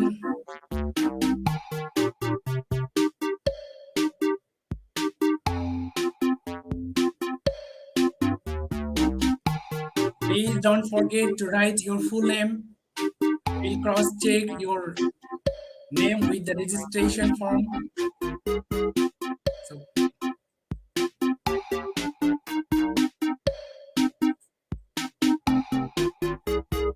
for your kind attention, kindly mark your attendance for e-certificate and fill up the feedback forms which is already provided in YouTube chat box and Facebook comment sections.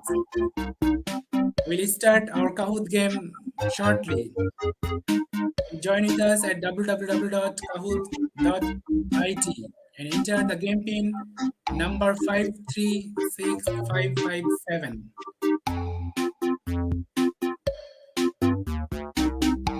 We are still waiting for you.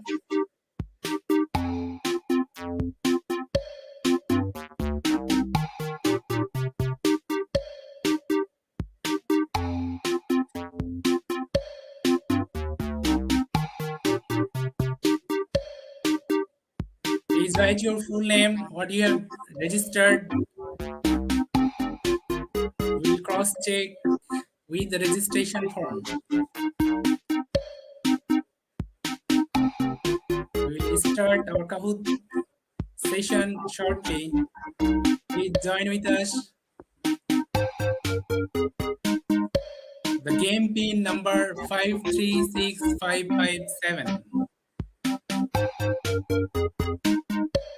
The numbers are increasing.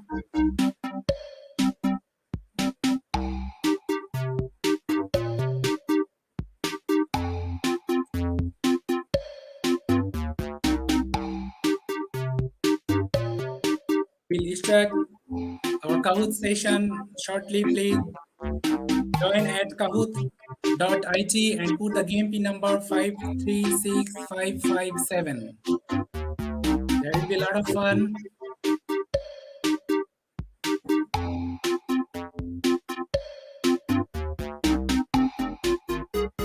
We will start our Kahoot session very shortly.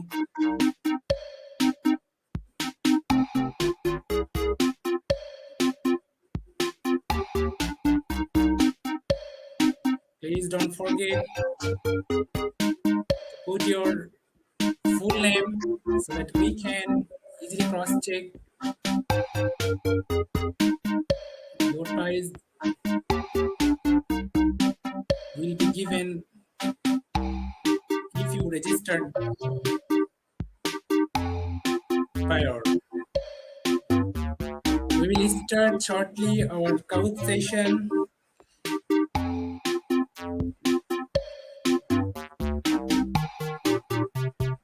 Still the numbers are increasing.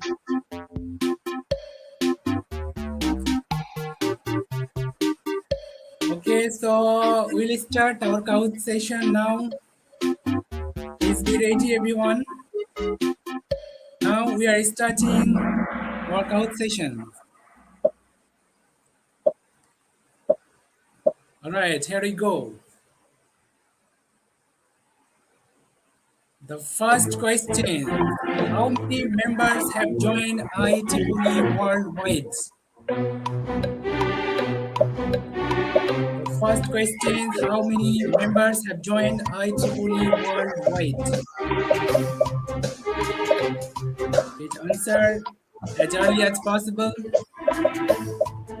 Your marks will depend how faster you can answer the questions. The time up.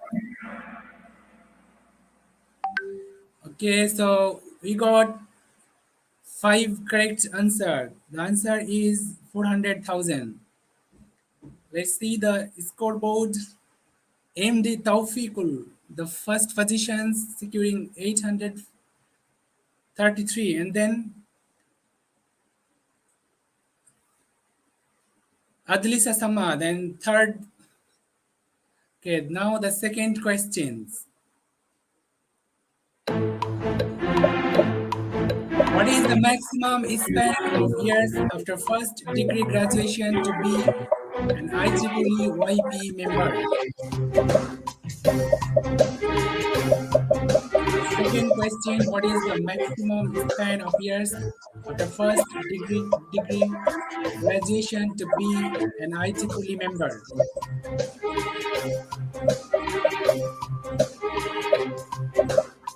Time out. The answer is 15 years. Let's see the scoreboard. Oh, MD Taufik is still maintaining the first position, and then second position Siti, and then third Remelin Valdez. Now we'll go for the next questions. Please be ready. The question is, where does the term technopreneurship derived from?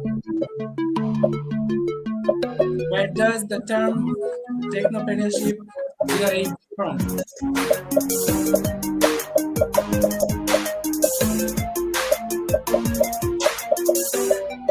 8 seconds left, 7 seconds, 6 seconds, 3 seconds left. Time up. The correct answer, technology and entrepreneur. Let's see the scoreboard. MD Taufik is still maintaining the first position, and then Adlisa has come back, and Michael Bangung. Now we'll go for the next question. The next question is loading. Be ready. According to Mrs. Sime Akhtar's presentation, life begins at the end of. According to Mrs. Sime Akhtar's presentation, life begins at the end of what? Your comfort zone, each and every day, your despair, your worries. Time up. The answer is your comfort zone. Let's see the scoreboard. Wow. And with Taufiqul maintaining the first position. Now we'll move to the next question. This is the last question. Hello, the panelists of our Technopreneurship Forum today accept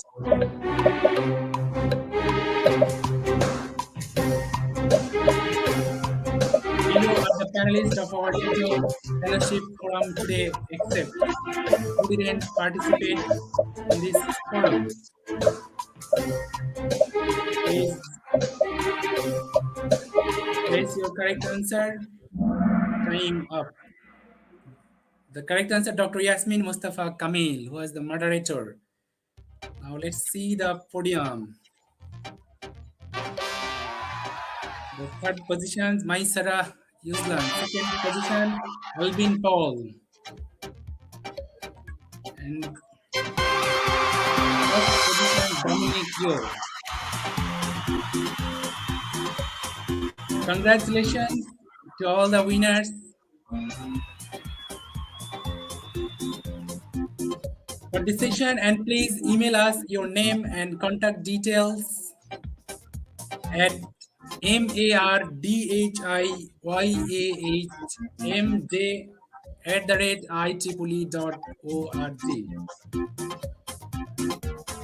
Once again, congratulations, and please email your name and contact details to this email address, MARDHIYAHMJ@IEEE.org.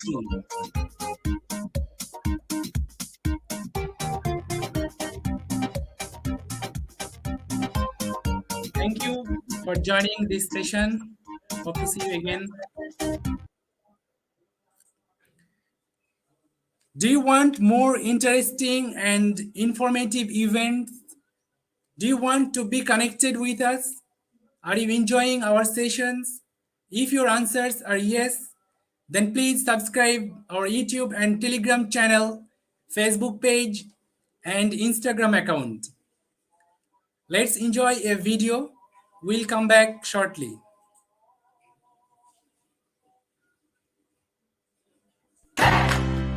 Hi, do you know why we should engage with IEEE Young Professionals early in our career? Well, what is IEEE Young Professionals and how can it help us? IEEE Young Professionals is an international community of enthusiastic, dynamic, and innovative members and volunteers. Any IEEE member can be a young professional, and any member who received their first professional degree within the last 15 years is automatically considered a YP. Now, IEEE Young Professionals is bigger than you may think. It is one community in 10 regions across 183 affinity groups and more than 120,000 members around the world. So, why should we engage with IEEE Young Professionals, you ask? It is a place to connect and network with other professionals, enrich our career and personal lives, and participate in social events and activities. We can participate in many professional networks such as IEEE Collaboratech, IEEE email account via Google Apps, and take part in local meetings and online activities such as conferences and job fairs. We can also access the IEEE Center for Leadership Excellence for on-demand content. This really is an excellent resource to equip us with professional development skills. The benefits go on and on, particularly for young professionals early in our career as well as students. We can enhance our technical skills by accessing eBook Classics, IEEE Member Digital Library, Spectrum and Potential Magazine, IEEE Explore, conferences, and more. Look, the bottom line is this. We can participate in exciting local events and global webinars for topics such as assessing emotional intelligence, fundamentals for leadership and ethics, heroes networking for engineers, survival guide for scientific writing, conflict management, negotiation tactic, and others. For all these great reasons, engaging with IEEE Young Professionals may be one of the best decisions that we can make in our personal lives and professional career development. That is why we should engage with IEEE Young Professionals.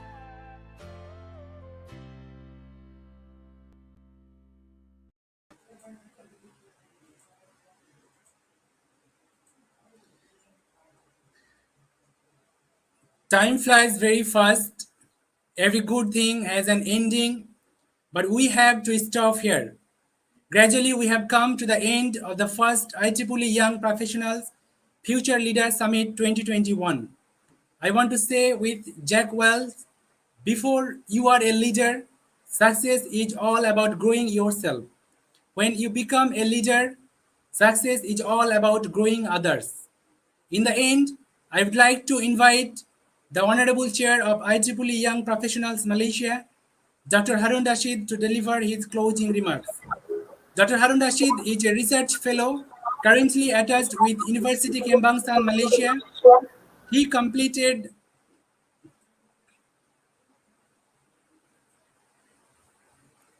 his PhD in Electrical, Electronic and Systems Engineering, MSc in Microelectronics Engineering, both from University Kebangsaan Malaysia, and Bachelor's of Engineering Honours in Electrical and Electronic Engineering from the University of Sunderland, United Kingdom. He has over 12 years of working experience with various reputable organizations locally and abroad in research, academia, and industry. Since 2015, he has been serving as IEEE volunteer at several positions. Currently, he is the chair of IEEE Young Professionals Malaysia, chair of IEEE Consultants Network Malaysia, regional representative Asia Pacific of IEEE Power and Energy Society, Young Professionals Committee, webinar and training coordinator of IEEE Region 10 Young Professionals Committee, and Students and Young Professionals Activities Chair of IEEE Power and Energy Society Malaysia Chapter. Dr. Harun Rashid, stage is now yours. Thank you very much, Zarul Islam, for the nice and kind introduction about me. Many of the participants might be hearing me for the second time yesterday if they have attended, or third time if they were yesterday, and second time today. So thank you very much for bearing with us. I would like to give a little bit on my closing remarks. Allow me to share my slide with you.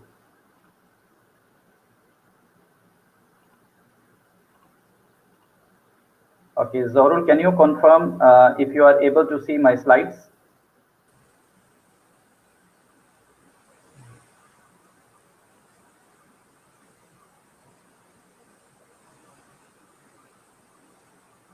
Okay. All right. Thank you very much, Zorul. I believe you can see my slides here. All right. Okay. Thank you very much once again, Zorul Islam, for introducing me. So in my closing remarks, I would like to just say a few words to all of you who have come from all around the world. I'm Harun Rashid, currently leading IEEE Young Professionals Malaysia as the chair. We organized this event called First IEEE Young Professionals Futures Leader Summit, which was for 2 days. The day one was yesterday and today. We came up with this idea by IEEE Young Professionals Malaysia to do something differently. Usually people, they come and they attend the technical talks and all that for 2 hours, 3 hours, which is like you have a lot of information. And in that, some of them, based on my own understanding, since the COVID-19 has started, I have seen that when there is a virtual session, people cannot listen to a same speaker for like more than 1 hour, 2 hour, or 3 hours. So we came up with this idea that why don't within these 2 days we come up with a couple of activities and a couple of talks in that students can focus, students and young professionals, which I call them future leaders. They can target what exactly they are looking for, the key thing in each topic that they are looking forward, rather than we come up with the long talks and all that. So long talks are everywhere available. So this was the idea behind this future leader summit. So Alhamdulillah, by the grace of Allah Almighty, that we have come to the second day, and now we are almost at the end of this session. So this event was organized by IEEE Young Professionals Malaysia and co-organized by IET, the Institution of Engineering and Technology, Malaysia Local Network, and IET Malaysia Young Professional Sections, as well as IEEE Power and Energy Society Malaysia Chapter, along with a couple of student branches and student branch chapters of IEEE. This event was supported by IEEE Region 10 and IEEE Region 10 Young Professionals. Without their support, we were not able to come up with this event. So I would like to say thanks to IEEE Region 10 and IEEE Region 10 Young Professionals for supporting our event. So interestingly, that you have been hearing since yesterday, we received 1,500 plus registrations from all over the world, which is the biggest success for us. Last year, we had one event where we had around 1,000 participants in the live session. That was first IEEE 5 minutes final year project. So this year we have broke our own record of having 1,500 plus registrations for a single event that we are calling Futures Leader Summit.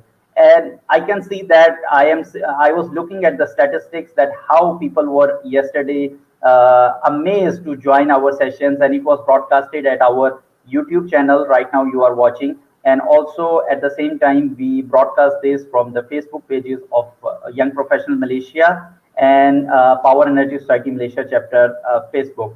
So some of you might be listening and attending the session from there. So everywhere we have seen a huge crowd, a huge number of people. They have joined the session and they have commented, and we have received the feedback forms as well. So from the feedback form, I received surprising, when I see the results, I was surprisingly amazed at how people have benefited from that. And everyone is asking for the similar events to come up in the future. So I would like to give a little bit overview what we have done exactly in these 2 days.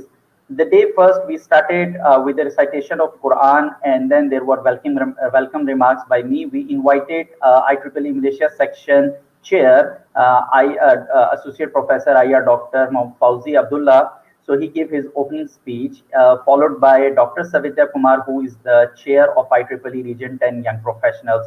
She gave her keynote speech. In that she explained about IEEE and the benefits of IEEE memberships, and how it can help students and young professionals, and why students must renew and maintain their membership after they get graduate, what type of benefits they can get it. So that was the interesting thing that our keynote speaker has talked about it. And then we moved with the industrial forum. In that industrial forum, it was moderated by Dr. Huda Abdullah. We invited 3 renowned speakers, 2 from Malaysia and 1 speaker we invited from US. There were 3 topics which were covered under Industrial Revolution 4.0 theme: artificial intelligence, robotics, and renewable energy. So our speakers, Dr. Yong, Professor Dr. Iskandar, and Dr. Shea. Dr. Shea joined us from US. She is the current Vice President of IEEE Power Energy Society. So she came all the way, though there were a time difference of 12 to 13 hours in the different time zone, but she attended and she gave a talk. Also, there were a panel discussion. So a lot of students, when I saw the feedback form of this particular event, there were amazing responses from the participants in the way that how they have liked or what they have gained from the event. So using this platform, I would like to say thanks once again to our speakers and moderators. Then we had a second segment for yesterday. It was Learn to Get Hired. We invited 3 speakers, 2 from Malaysia, 1 from overseas. First part, there was a resume writing and tips for interview led by Dr. Raimi, and then Dr. Nadia, who is also the Vice Chair of IEEE Young Professionals Malaysia. She talked about IEEE job site, which is an amazing feature. Even if you are not IEEE member, you still can join IEEE job sites, and you can see how many things IEEE has to give benefits to all of you. And then there was a young entrepreneur. We invited him from Pakistan. He was talking about market your skills on using social media, LinkedIn, and all others. He's a editor-in-chief of a magazine that he's running, CEO Times. So thank you very much to all these 3 speakers of Learn to Get Hired career workshop session as well. Then today in the morning, those of you who have been attending since morning, you have heard our very well known and speaker, Professor Dr. IR Zohana Zakaria from IEM. She has talked all about what IEM has, how you can become a professional engineer in Malaysia. Even if you are not Malaysian and you are coming to Malaysia, you still have chances, you still have ways how you can become a professional engineer. You can register with Board of Engineers Malaysia. Then the second part, we had a speaker, IR Jimmy. IR Jimmy is also a very well-known person. He's working for TNB.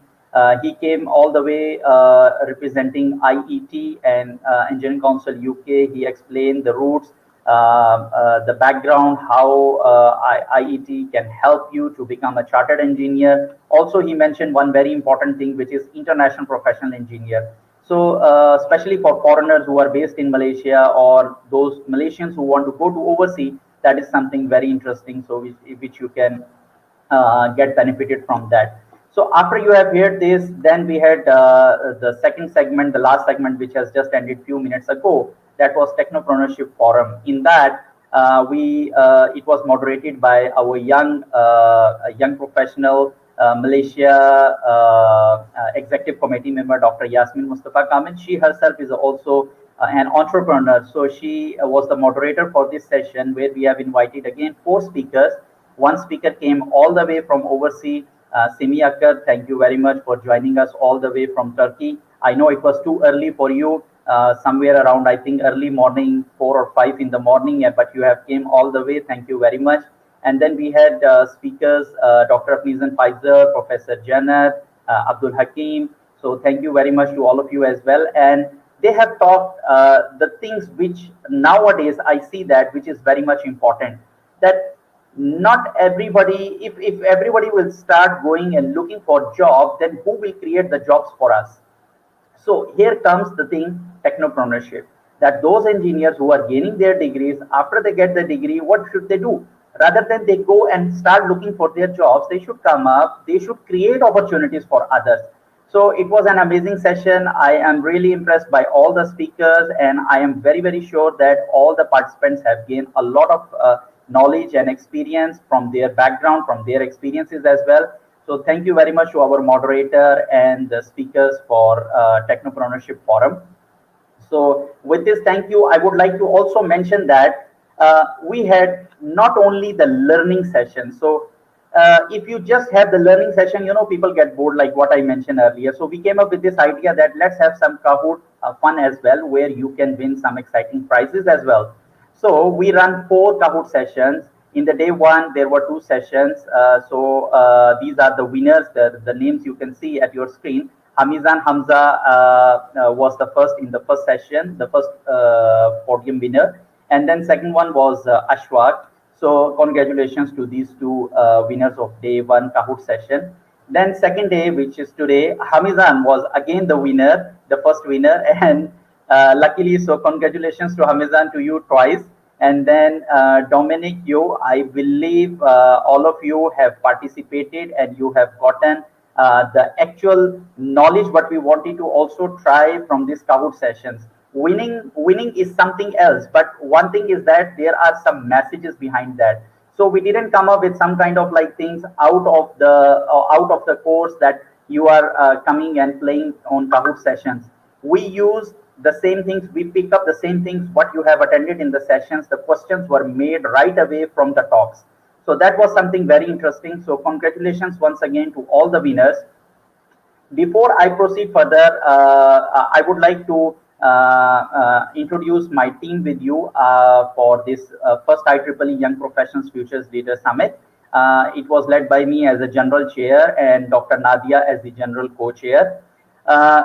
Miss Aznilinda Zainuddin is the key person, the master of this whole event, I will say that, who has very well organized, planned, and executed this event. So I would like to say thanks, and I wish her all the best as well for future endeavors as well. She has organized and managed a very well event. Together with the technical program co-chair, Dr. Huda Abdul Majid.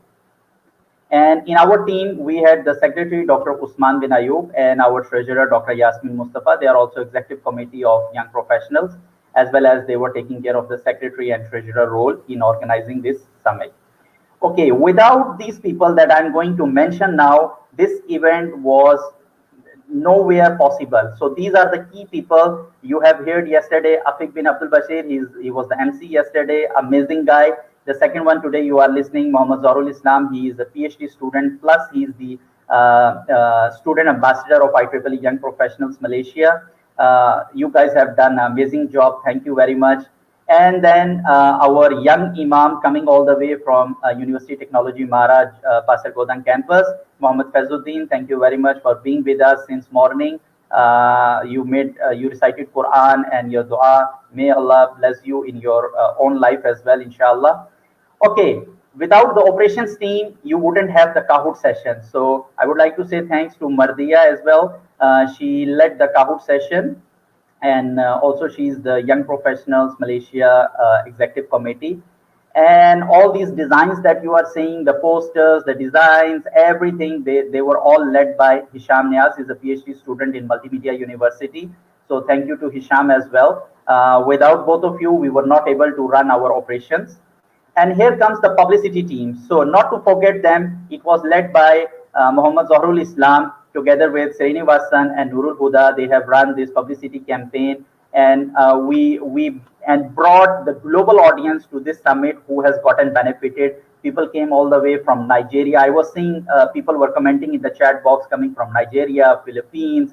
So I can see from east to west, all the countries, everybody was here, from Asia, from Africa.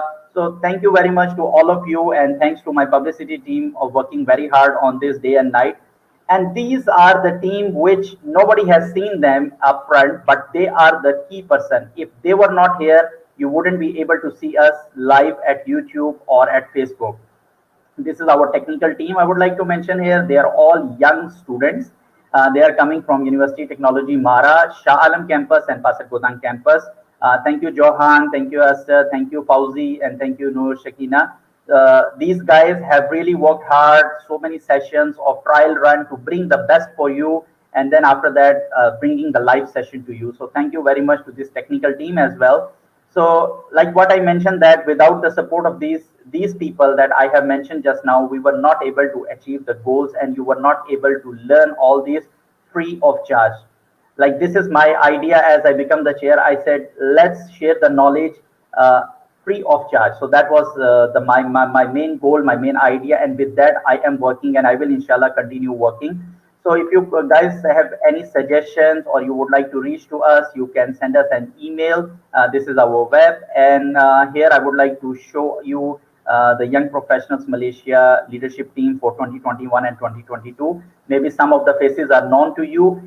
If you find them in any of the event and you have any questions about young professionals, you can reach to them, personally can ask them anything. This is my whole team, which is working very hard with me. And don't forget to like, follow, share, and subscribe our channel. We have a unique name, IEEE YP Malaysia. You can subscribe to our YouTube channel, our Telegram channel, to stay up to date, our Facebook page and Instagram. So don't forget, don't miss this out. We share all our information, events, everything, all there. So stay tuned with us. Even if you are not in Malaysia, you still get the benefit using this technology that you are getting it today.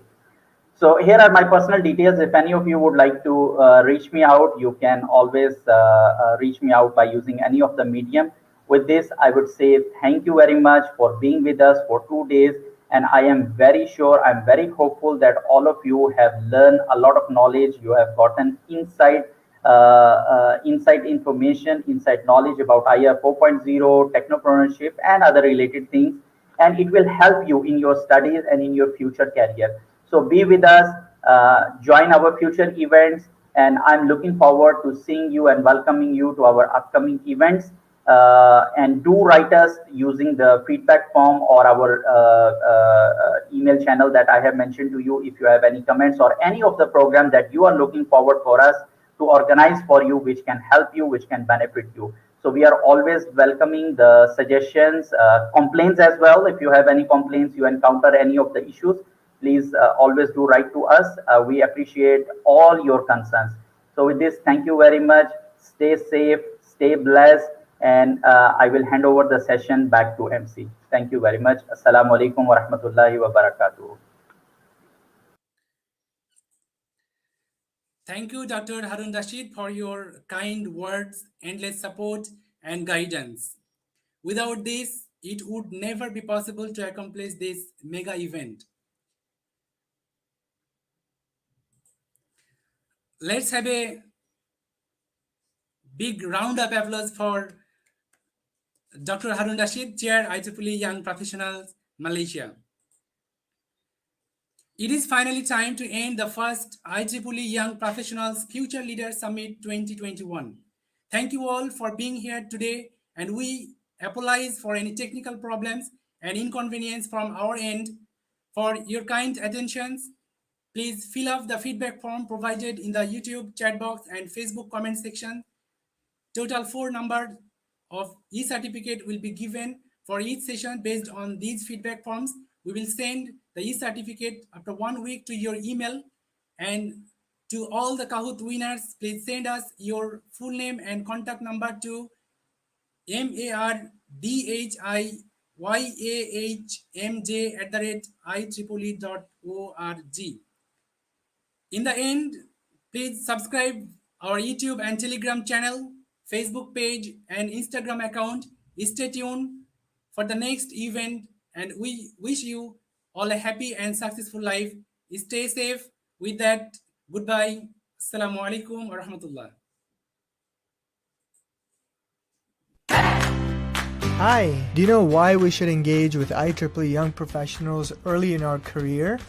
Well, what is IEEE Young Professionals and how can it help us?